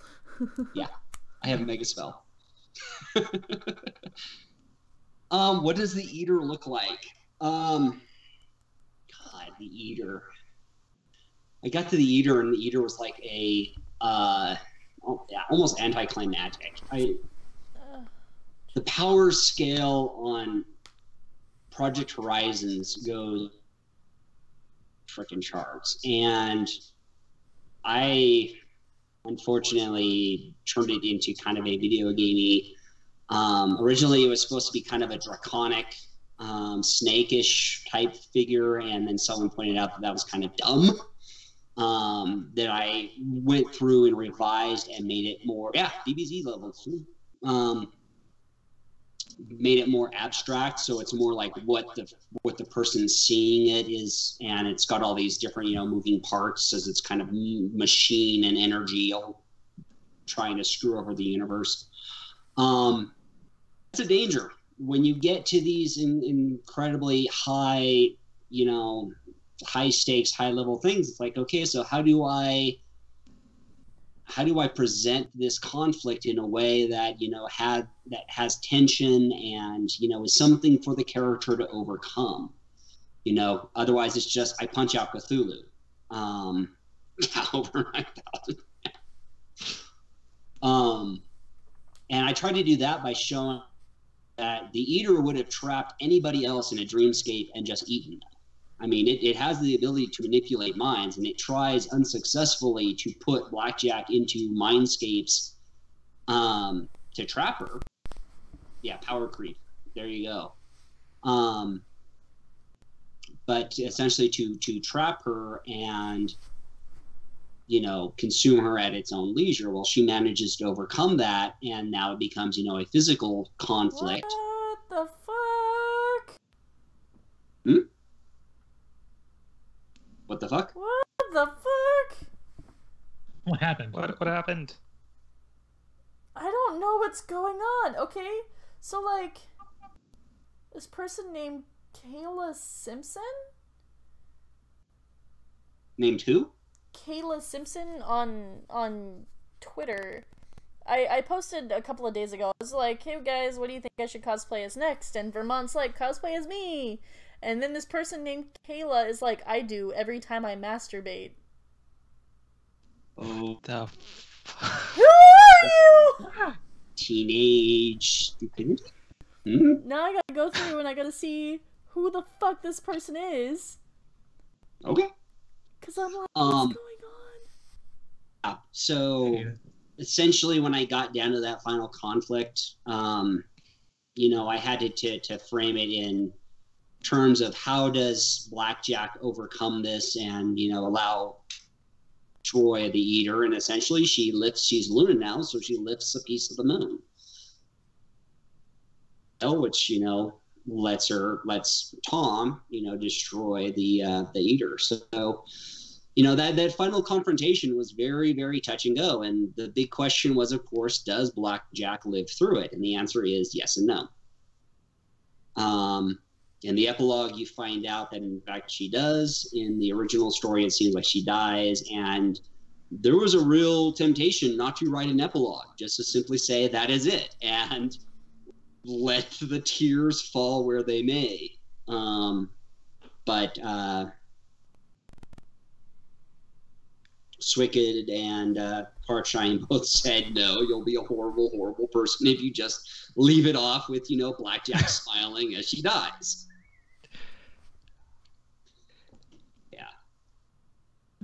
It sounds like you were going for kind of a Yogg-Sothoth thing with the Eater.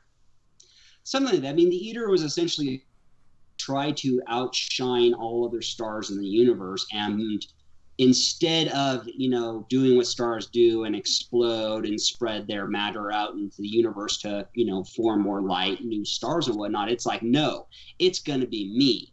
I'm going to be the one that lights up the universe and drives the darkness away forever and implodes, and essentially becomes a creature of darkness that these other stars, essentially have to try to drive out into that darkness with things that should not be known. And instead of slamming into that, it detoured and embedded itself into Equus, and was just basically like a festering, lead bullet inside Equus, poisoning them until it could finally find someone that it could manipulate to bring it back to life again. Mm-hmm. So yeah, that was a whole eater arc. And if I was rewriting Project Horizons, I probably would have taken it out. It was not in the power scale of Fallout. So yeah, it would have just finished with a showdown possibly between the Lancer. Cognitum was supposed to be Yes Man from New Vegas and mutated into something else. So yeah, I actually have a question.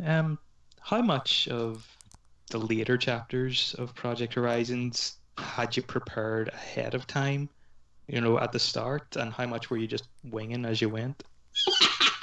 Oh, you mean how much did I plan this thing? Yeah. Oh, geez. There was a time back in, I think, 2008 where I had a bunch of sticky notes with notes about what was going to happen and what the plans were and everything. I truly was. And then I had to write chapter 3.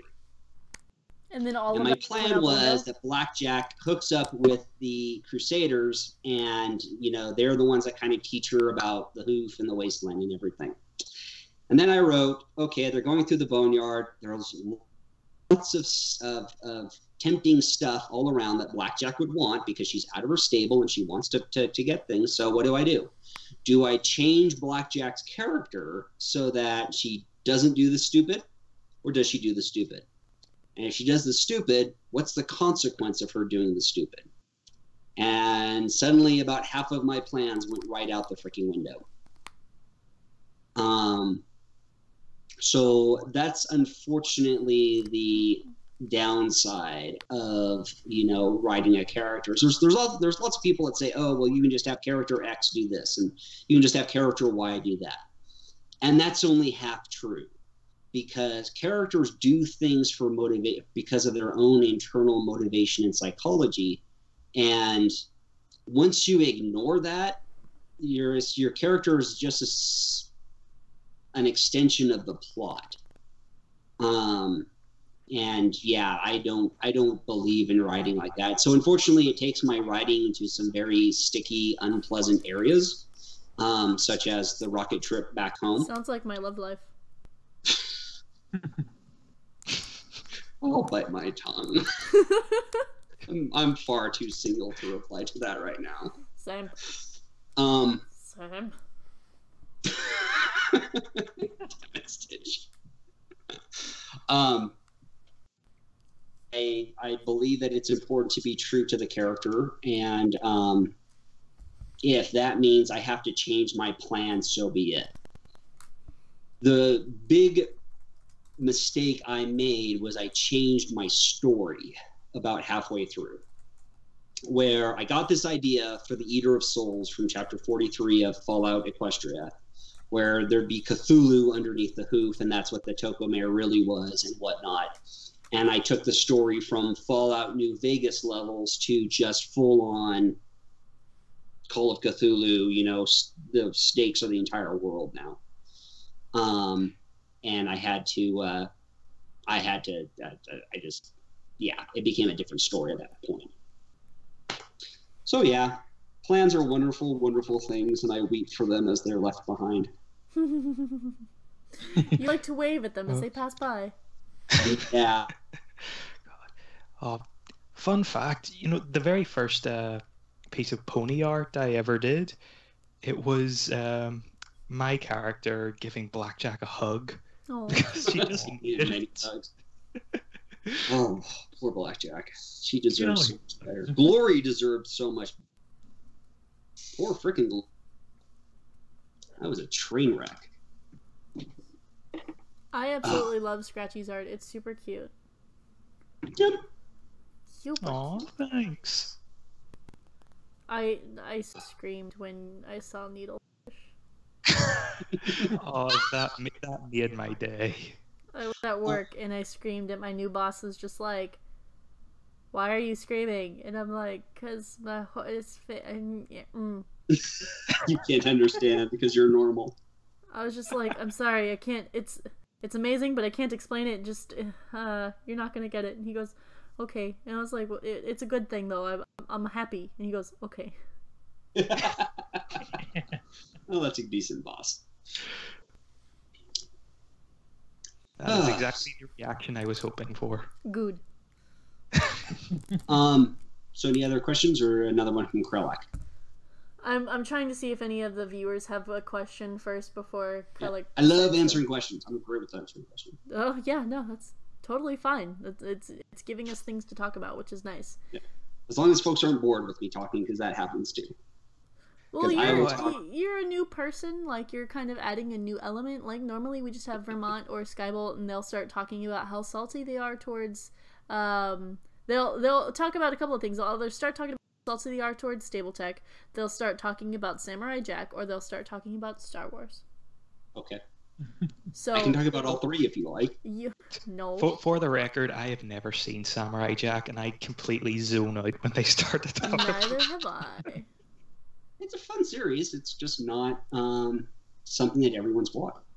Like, I wanted to watch it. I was actually super excited when they started rebooting it, and then they just hyped it up so much that I stopped caring. Yeah. One of my favorite fan theories is that Samurai Jack is set in the dystopian future of the Powerpuff Girls, and that Jack is actually the professor. See, that's actually kind of interesting. Yes, except the professor has a completely different voice actor. Well, a lot can change in the dystopian future.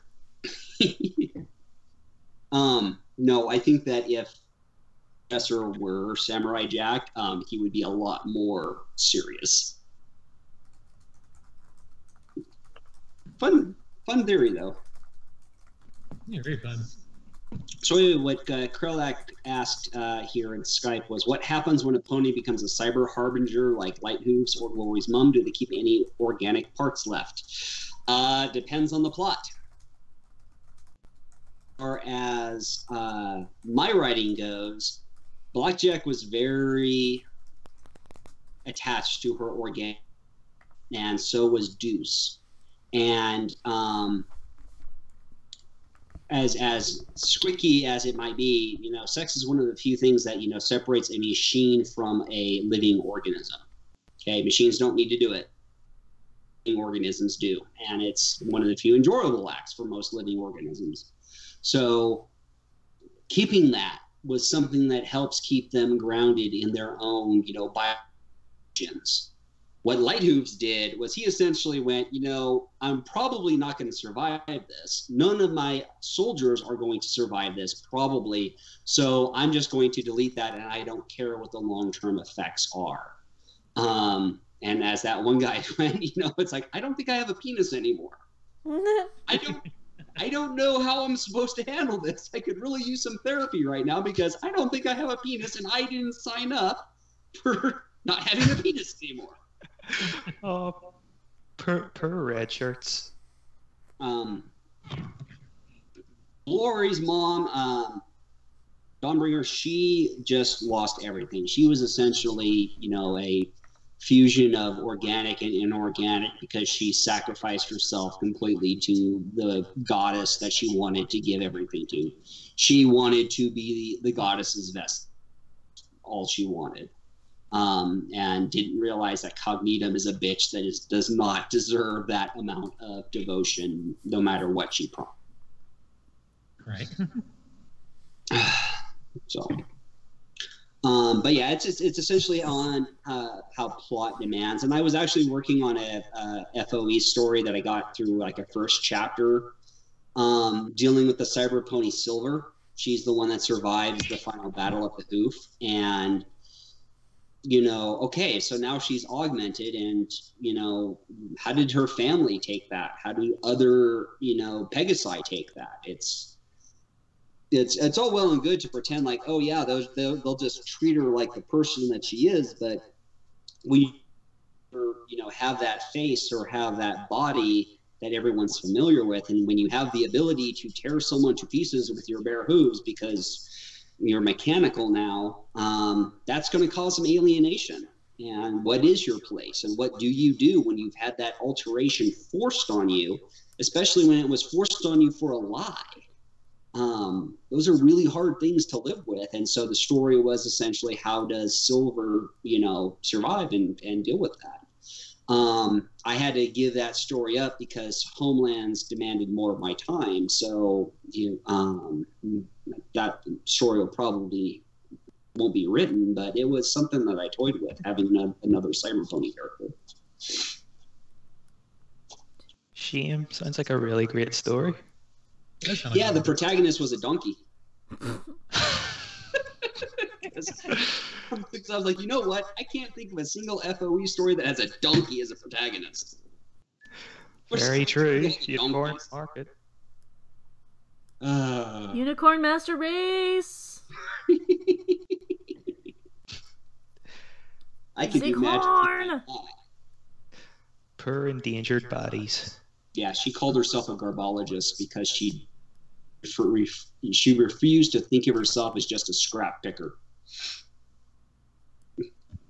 Okay, well, then Heroes needs to finish. I understand life kind of got in his way. 5, 6. Yeah. What up? Pegasus Master Race, we got technology. Pegasus Master Race. No. The thing that always bugged me with the Pegasi was the whole, we're going to isolate ourselves so much that, we're going to let our own equipment degrade. And it's like, no. Especially when the military knows that the whole surface is just bullshit. They would have clandestine bases set up on the ground to collect scrap and other materials needed and take it back up to the surface rather than allow their military equipment to fall apart. It's just like no military would just say, oh yeah, well, we have to resign ourselves to our Raptors falling apart because we just can't go down to the surface. Why the fuck not, Somber? Well, the thing is, the whole surface is diseased. That's a lie. And the military is the one telling the lie. They know it's a lie. They know those resources are down there. They know they need those resources. They'll keep the public in the dark because that's what, a military junta does. But they're going to get the stuff they need to stay in power. Raptors break down and their power armor no longer has the materials to be self-repaired. You know that the infrastructure of the Pegasi people is falling apart, and they're going to have a civil war on their hands. And, one thing that military juntas like is they like having people under their control, not rebelling and throwing people out. Power makes people do things to increase their power. Because there's always the fear of, if you are losing power, bad things are going to happen to you. I think with the Enclave, it was less about power, more about complacency. They liked how things were and didn't want it to change. Well, here's a problem. We never have a Enclave chapter where we actually see what life is like for the people. We have one paragraph where Little Pip and the Sky Raider is flying through, and she kind of remarks how the cities look all empty. That's it. We never actually hear what it's like for the Pegasi people and where they're living, and what their life is like. If they're undergoing if they're undergoing loss of vital resources, not going to be complacent for long. Eventually, they're going to start saying, hey, we need this, we need that, and if you can't provide for us, we're going to get really angry. And one way or another, we're either going to die or we're going to get what we need. Now, if the Enclave was presented as a, just tyrannical military organization controlling the Pegasi people, fine. That's a despotic rule, and so be it. But Kat said that they're a faux democracy. Well, great. What does the military do when suddenly the people are so angry that they're all voting for the candidate voting for? The whole pretext of the military serving the people falls apart, and people tend to not like that when that occurs. And essentially, then that's when they rebel. Exactly. And Kat glossed over the Civil War and the Enclave far too quickly. But that's one of my few criticisms of FOE. I know the story I've always wanted to see is Calamity has a throwaway line about the battle for Griffin Skies. I think there's an entire story there that could be awesome. Yeah, and that's one way that a military what the Enclave is a military junta, where essentially the military is in charge of the government rather than the government being in charge of the military. It exists, but the real decisions are done by the military and not by the elected officials. And one way that a junta preserves that is in the military. If you want to actually serve, they just create that rule, and it helps guarantee that the people that the public thinks are in charge are saying the same things that the military does. But thing is, rules are made by masses of people, and if masses of people are hungry and angry, the system's going to break down, and you can't have a very large, complex military without a civilian population to support it. Exactly. What's the old saying? Civilization is only ever one missed meal away from anarchy. Pretty much. I think it's like three missed meals from anarchy. Yeah. I also don't personally believe that, but I'm an optimist, contrary to what you may think from my rating. I'm an optimist. I think that things do break down, but they generally break down because of inequality, oppression, and people blaming other people. So yeah, exactly. A person is smart, but people are stupid. I don't even think that people are stupid. I think people just want to focus on their own lives, and I don't hold that against them. Trying to tackle big questions of what your government should or should not be are very big topics. And if you don't feel passionately about them, it's like, I don't care. I'm more concerned about my next paycheck and, being able to pay my bills than, what's going on with the politics.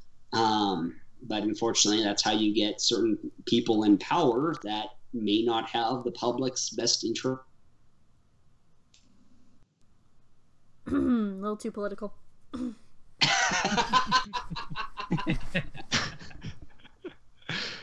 Sorry, yeah, if you get me going on politics, and this podcast is going to go on for... It is at this point where Noodle steps in and says, okay, new direction.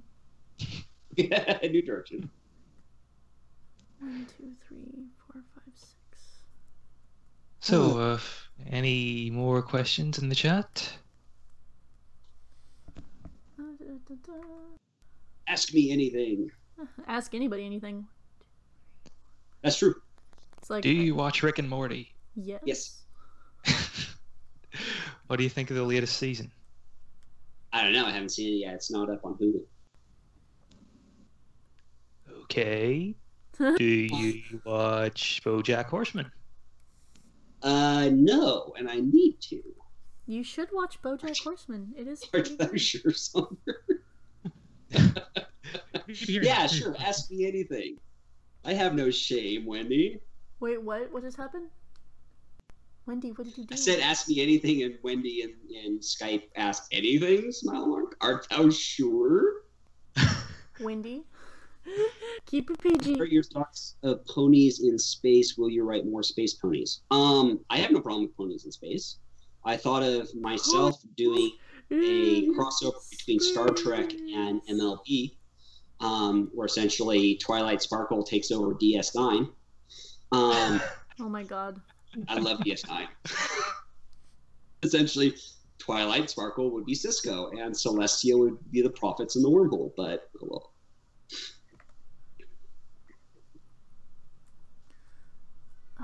But yeah, it's not something that I will write, but I don't have any problem with it.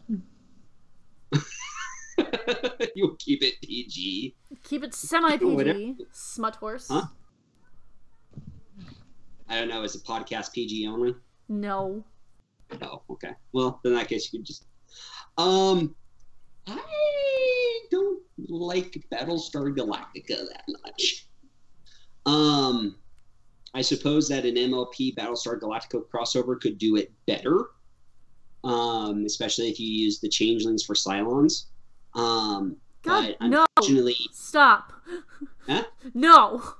No? No! Don't use my little changeling as Cylon. No! Okay, fine. I would use something else then. But my issue with Battlestar Galactica is the Cylons seem stupid to me. That's why I said no. Yeah. And I understand that, you know, the series tries to tackle this division within the Cylons, but it's too late for me to really grab onto it. So yeah, I mean, people that love Battlestar Galactica have nothing against them. It's not my cup of tea.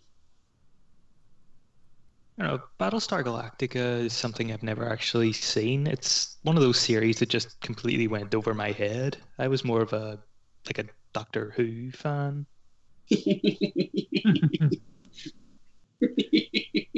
I'm suddenly imagining a Doctor Who episode where it's like something happens and they all become animated rip-offs of MLP.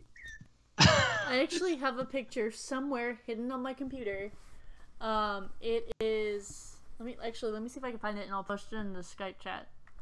It's pretty bad. Let's see. Yeah, rats. I'm gonna have to head out here pretty soon, guys. Okay. Oh, okay.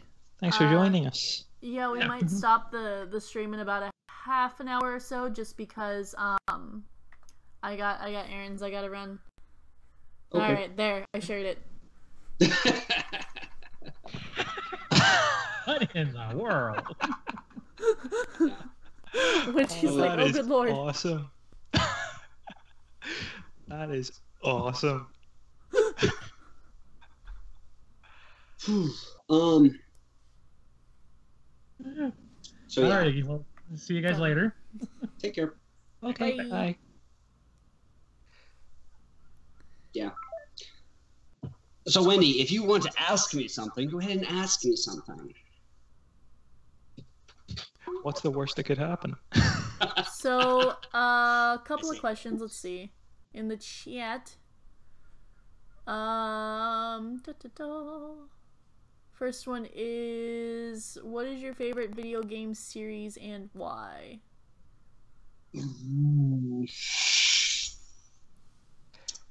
My favorite video game series was Mass Effect. For reasons probably best not going into. I'm currently reevaluating that. Is it gratuitous sex? God no, they freaking ruined the story and did. Mass Effect Andromeda was like a good idea, horrifically implemented. Yes, with 60 shenanigans. Sorry. No, you're fine. Fine. No, the thing with Mass Effect was I loved Mass Effect 1. I loved just for how detailed the world was and whatnot. I loved Mass Effect 2 for exploring all of these different characters. And I loved Mass Effect 3 up until the point where you go to where you actually go back to Earth. And after that, the series is dead to me. They may come back to life. I bought Andromeda. That was probably a mistake. I like a lot of BioWare stuff. I like Dragon Age. The first Dragon Age was great. Second Dragon Age was interesting. Loved Inquisition. So yeah, a lot of BioWare games I play. I currently am playing a lot of Final Fantasy 14, which is great if you actually want an MMO with an actually gripping story, even if it's really long. I always heard Final Fantasy was kind of hit and miss when it came to stories. Mm-hmm. It is very hit and miss. Sometimes they hit it out of the park, and sometimes it's like, oh my god, I don't like this. 14, I think, does a good job. It's just very long. They just came out with a second expansion for it, and the story so far took a turn I wasn't expecting. I'm kind of of mixed feelings about it, but overall it does a really good exploration of this world. And it's even more impressive because when Final Fantasy 14 first came out, it was a complete flop. It was shit. Just boring, predictable, story going nowhere. And the developers actually went, okay, time out. We're going to listen to our player base. We're going to change all of these things that are not working, and we're going to re-release the game with a whole new story. And they did. And did they change the hallway system? The what? The hallway system, where you can only go in certain directions. No, there is no hallway system. Oh, Story has you going all over the place. You are railroaded into the main story quest, which is kind of required for an MMO. But it's a good story. They actually wrote the main story quest pretty well. So if you're any kind of a fan of earlier Final Fantasies, you'll probably enjoy it. I have not played Final Fantasy 15 because I have no interest in bromance. Oh, yeah.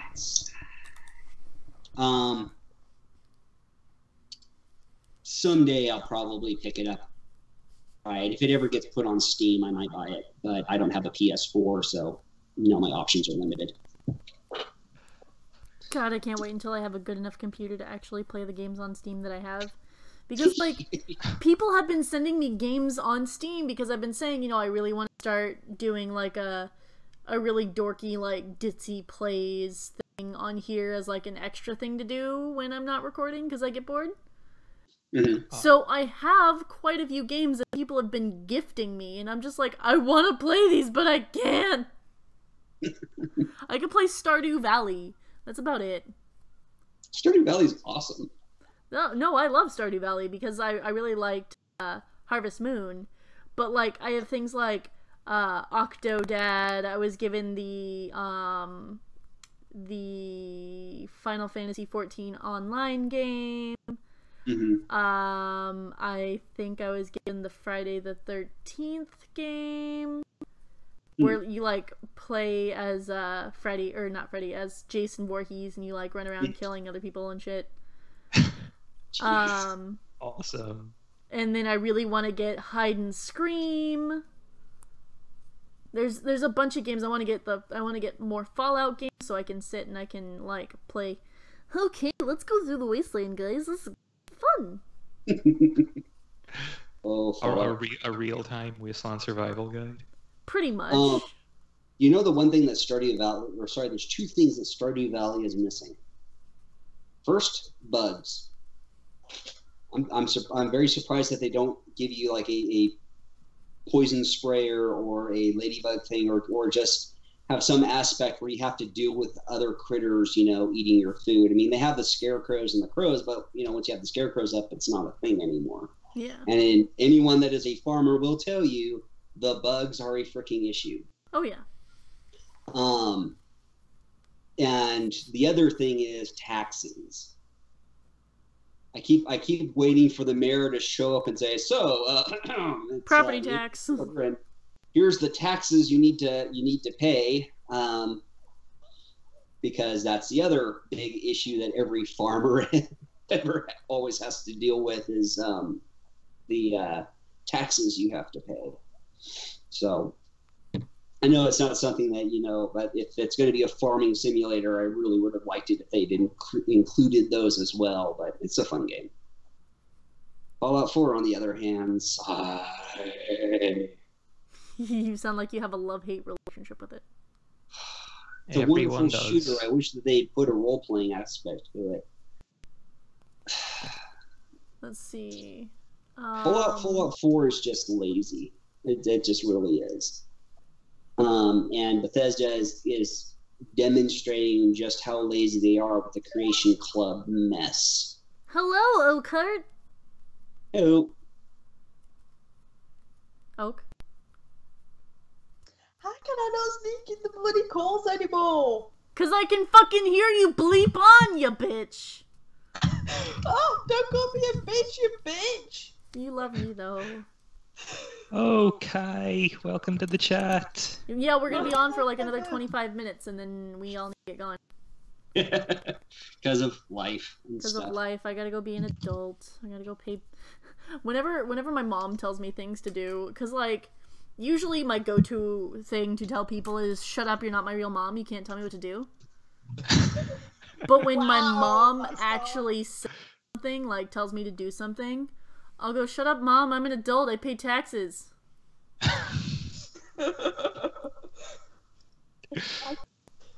pay board, which technically classes as rent, food, and everything else, so I technically pay taxes as well. I pay taxes. I gotta go do some light shopping because I was unemployed for about a month, so I'm running out of food. Oh. Shit. Yeah. It was not a fun time. I have a job now, but the first paycheck that I'm getting is only going to be like a week's worth of pay, so it's going to be just enough to be able to pay rent. And I've been trying to like I have some plushies that I need to sell, but fucking the person who is supposed to be getting me the cutie marks in the eyeballs is taking forever to get them to me, even though I asked her to do them over a month ago.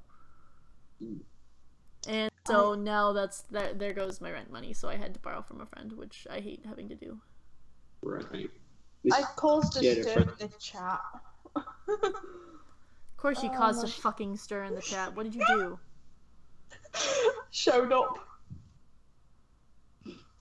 Why would that cause a stir? I don't know. Everybody You loves tell me and Oakhart. We get shipped so hard. Yeah, we are the ship of EAST Corp. Yep. Needle Heart. Needle Heart. I thought it was Stitched Heart. I don't know. Something like that. Stitched Heart. I don't know. It's adorable. We edgy and lesbian. Yeah, we argue like a married couple half the time. Skybolt asks, has Somber heard my 99 Problem song? Yes, I have. It's Oh, excellent. I love it. why the fuck is Skybot in the chat and not in the call? Because Skybolt, the reason why I'm the one running the call is because Skybolt is off on business, like business work stuff, and then Vermont's internet is dead because his dad forgot to pay the bill. So I am running the chat. That's why you tried starting it at like 11 o'clock this morning. I didn't do that on purpose. I was trying to do a test stream just to see if I could get everything to right and, LBS was working properly. And unfortunately, it popped up with this little thing that said, OBS is going to perform a test. You may want to, and then it closed, and then next thing I know, it's live streaming. And I'm like, ah! How would you turn it off? Oh my god. Oh, hello. Indy's back. You have 20 minutes, returned. Indy. Indy, We're- welcome we're- back. You had a question, since we're almost out of time, you had a question way back about a writer joining or getting their start in FOE, right? Yes, I did. Biggest advice I can give is be very careful with your character. What I see a lot of is characters that are already competent right out at the get-go without explaining Who's opening how the front to become door? What? What's that? Was Somebody that got in our back Needle door. screaming? Oh my god. Shut the front door! Nobody's The home. cats. We don't want your goddamn shit. What do you want, Kurgan? Hi. It's my roommate. Sorry. I don't know what that was about. I Go know. on. Did you bring me Sounds food? like drama. I'm kidding. I'm kidding. I'm kidding. Kidding. I'm kidding. I'm not eating paper. Why? Cause Oh no. I don't know what's going on. it's my roommate. Join He hasn't the- been home in join a the couple of club. days, so I'm heckling him. Well, anyway, so the first thing is be very careful with your character. Resist the urge to make them a badass, or at least a badass right out of the bed. Make sure that you have a real strong idea of what kind of challenges are they going to face. Because if, this is a person that can talk their way out of any trouble and live through any fight and handle everything and not even be flustered, it's going to be a pretty boring character. Yeah, I've got ideas for that. I don't know if I told Needle the idea for my story, but You might have, but I also might have not given it. So Well, yeah, ideas are easy. It's when you start putting them down that you're gonna. That's where the real assembly issues come in. Right. Also, have an ending in mind. Don't just simply write this kind of nebulous, oh, here's my characters and here's where they are, and then I'm going to throw this at them and that at them, because eventually you'll run out of this and that. Yeah. So, and third, if you can keep it short, please keep it short, because there's nothing worse than having stories that don't finish. don't Oh, pull I somber. know how that goes. Yeah, I mean, I was struggling at the very end not to just simply put and Blackjack, die at the end. there were some times I was really tired of writing Horizons. Okay.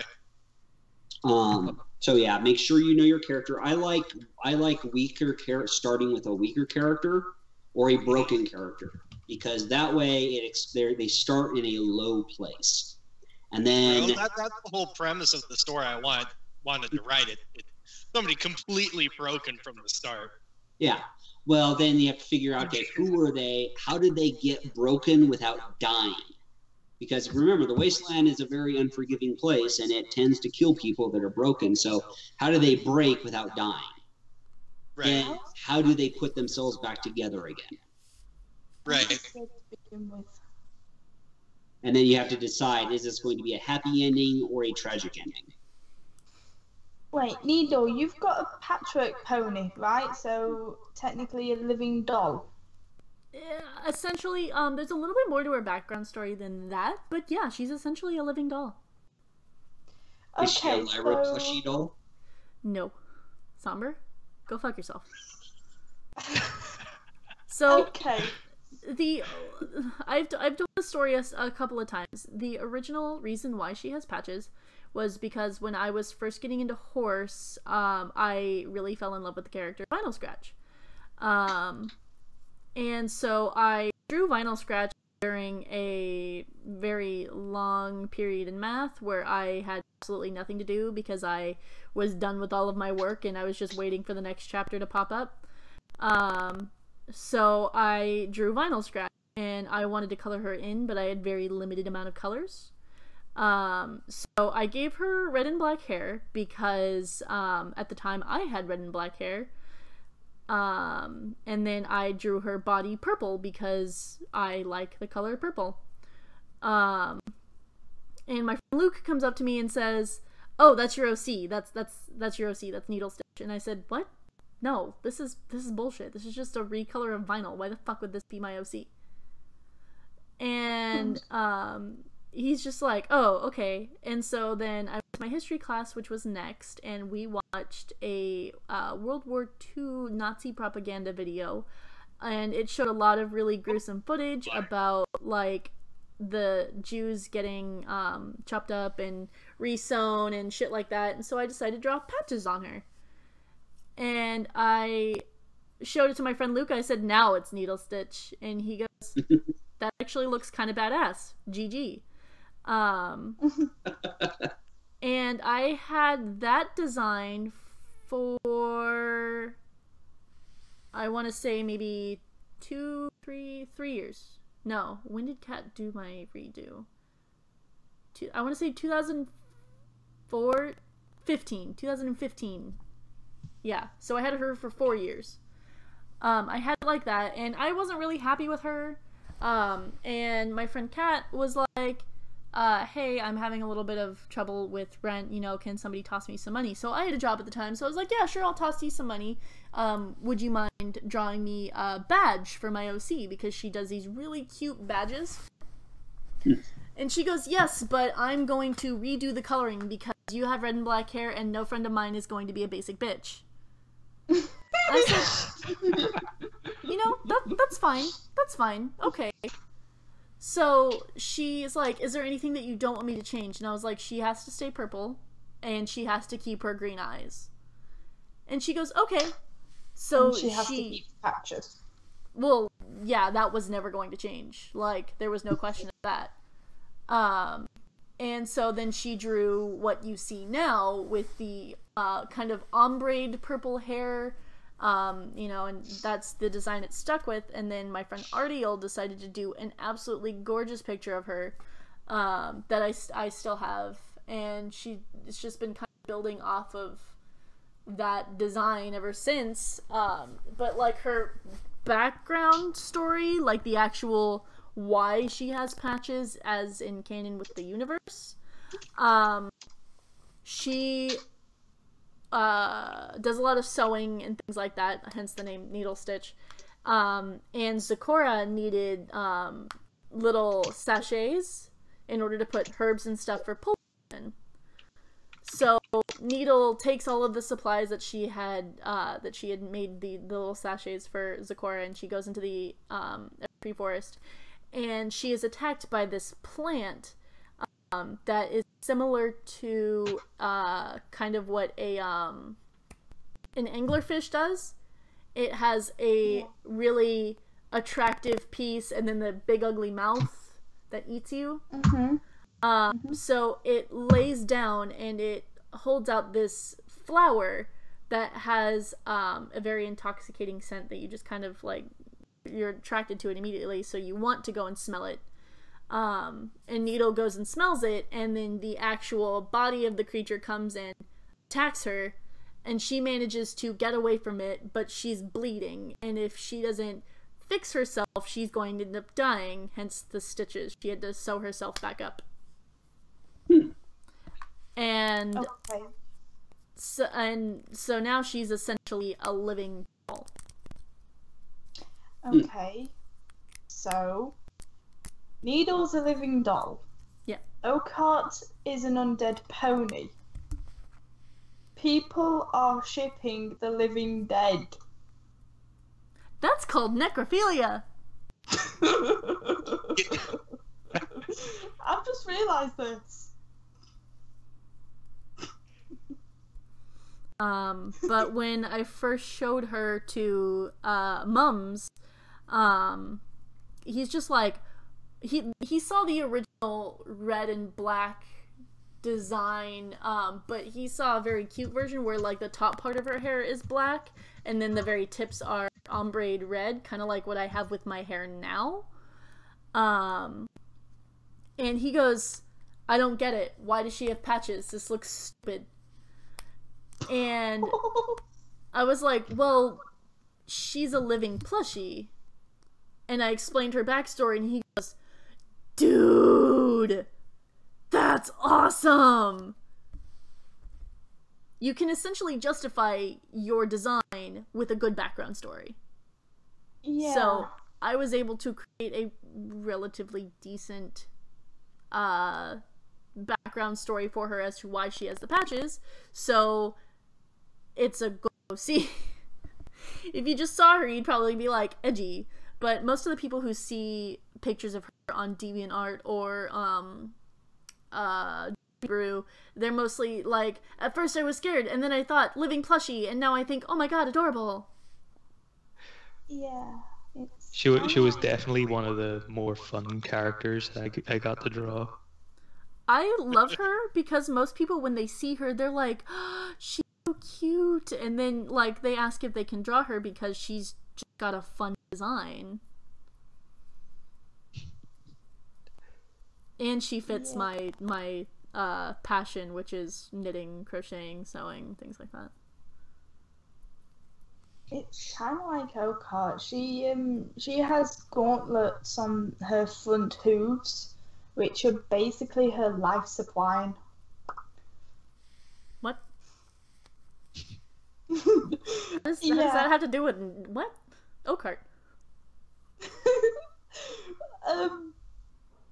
With backstories,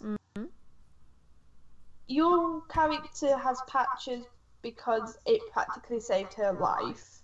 Yeah.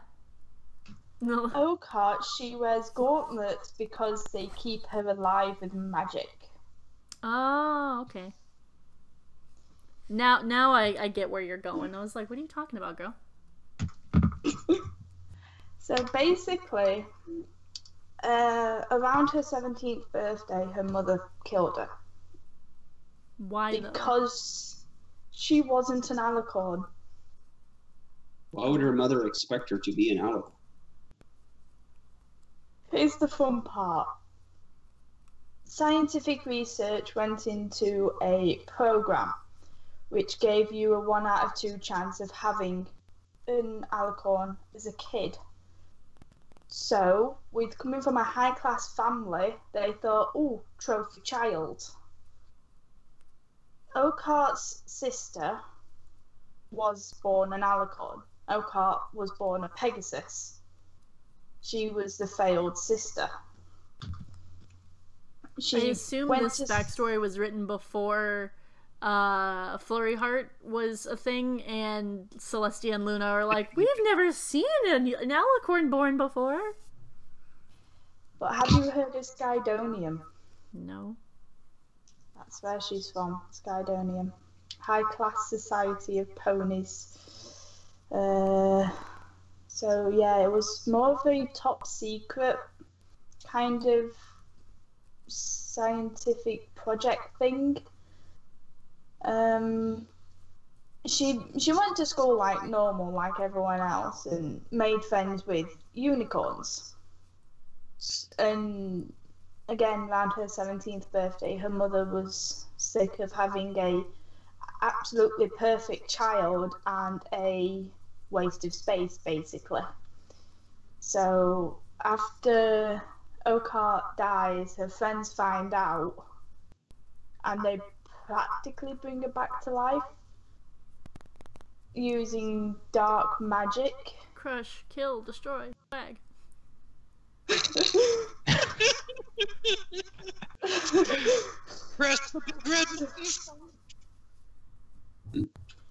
So they basically use necromancy to bring her back.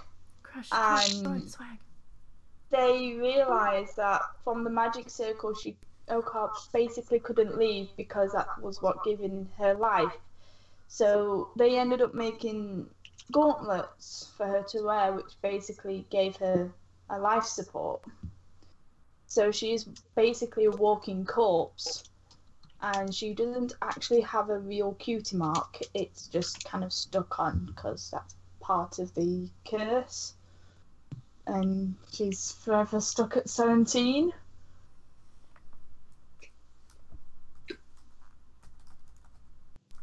Awkward silence.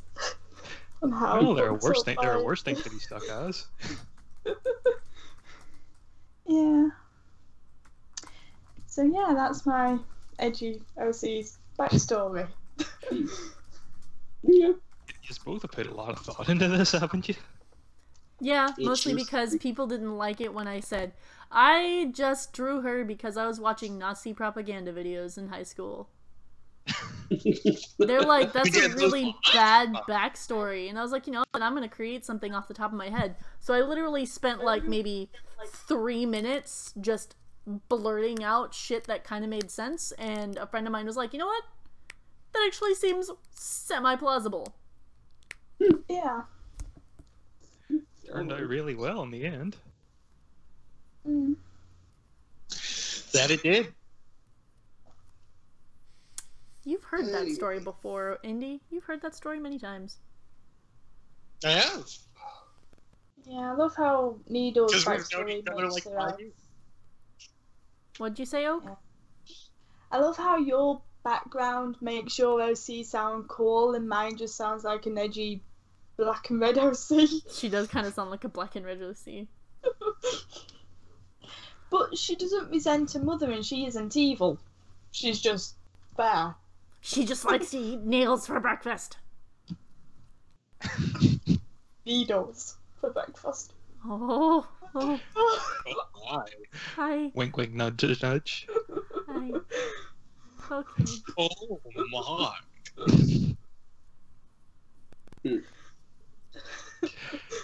Well, it's just about time, so if there's any final questions or anything. Alright, yep, we're taking final questions, guys. We'll give you... Oh my god. You and Oak would make great campfire storytellers.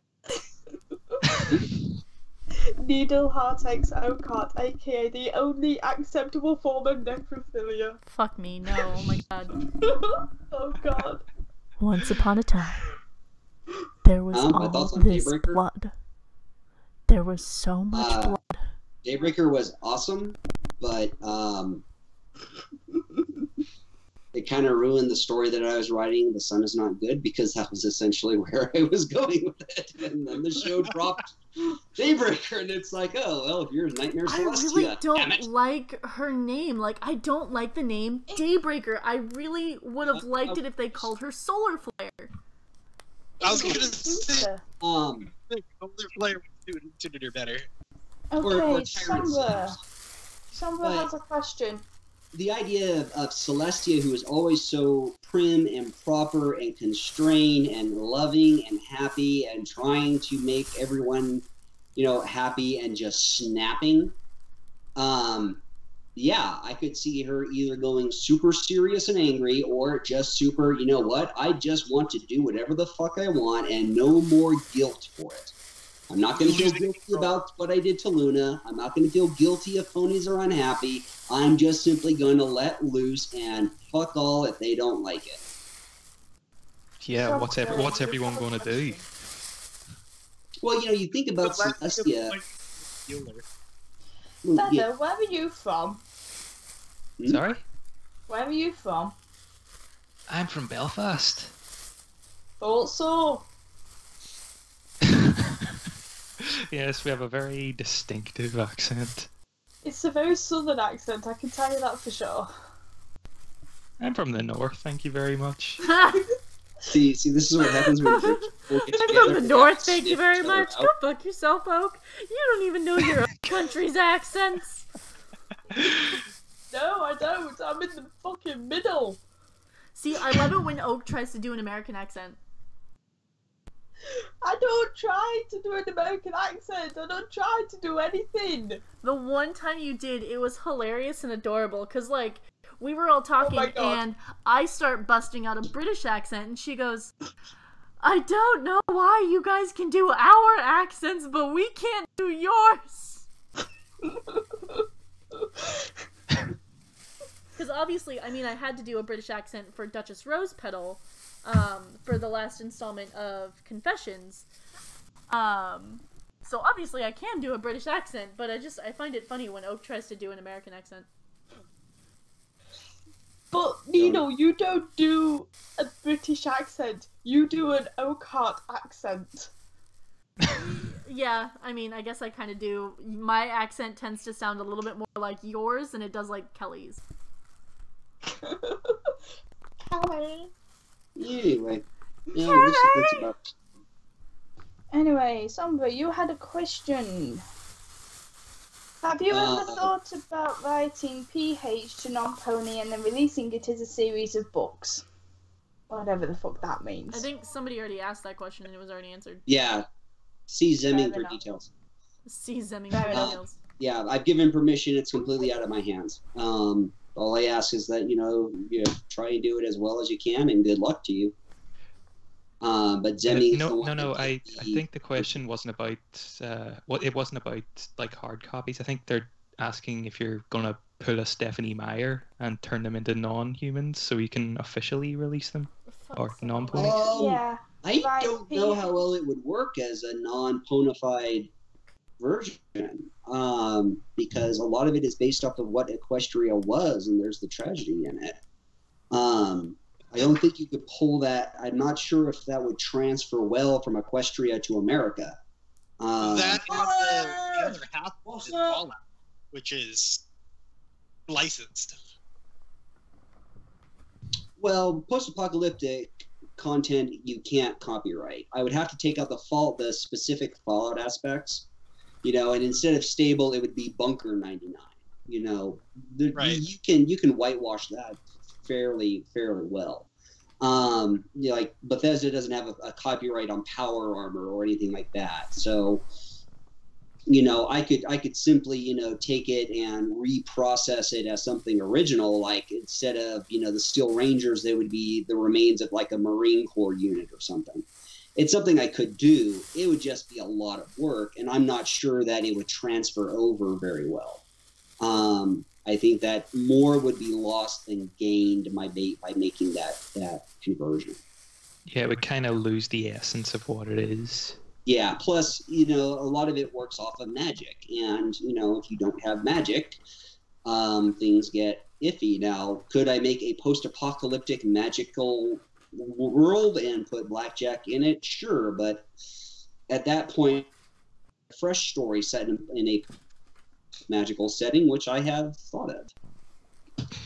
Now I'm just thinking about Harry Potter in the post-apocalypse. So yeah. Bye, Card, I love you. A Swedish and a Norwegian. Oh dear. Okay. Done? So it looks like we're finished. I think we're done. Okie dokie. All Well, right, everybody. thank- Thanks for joining us today. I hope you enjoyed our special guests. We Had a will great try- time. Thank you for having us. Of course, Scratchy. So apparently this might be the first and only edition of the Wasteland Waifu Saga, Revenge of the Stitch. It sounds like a knockoff of Star Wars. That's kind of what it was supposed to be. Is I was like Revenge of the Stitch because they keep steamrolling me. So hence the bat. Scratchy was like, I'm gonna put myself in a Vermont onesie. Do you want any additions to Stitch? And I was like, no, there's nothing I really want. Put a bloody bat in the middle of the table. Sometimes that's what you gotta do to get your voice heard. So I actually really enjoyed it, other than the little hiccup at the beginning. I actually think this went really well. Like, not gonna lie. Yeah, this was great fun. It is a really nice background. I enjoy it. Aw. I mean, I think my favorite part is the can of Een. I love the can of Een, and then I also I really like the little somber up in the corner. Like, what are you guys doing? I want to join. I got nothing else going on. It's Make me relevant, please. Slightly more organised of what Vermont shoved together. That was just a clusterfuck. Oh man. See, I think what's happened is Skybolt's podcasts are mostly Skybolt talking. Yeah. Vermont's podcasts are send butts to the EAST Corp Twitter. And then mine are, hey guys, let's actually try to have semi-decent intellectual conversations, and everybody participates. Sean! Sean! That's how I feel sometimes when I'm in the podcast with Vermont and Skybolt, just, Sean! Trying to be heard. Sean! But did you shut up rather than Sean? They took my son. Sean! Sean's a little shit. Anyway, so I'm going to head out. I'm going to hit the bathroom anyway. Okay.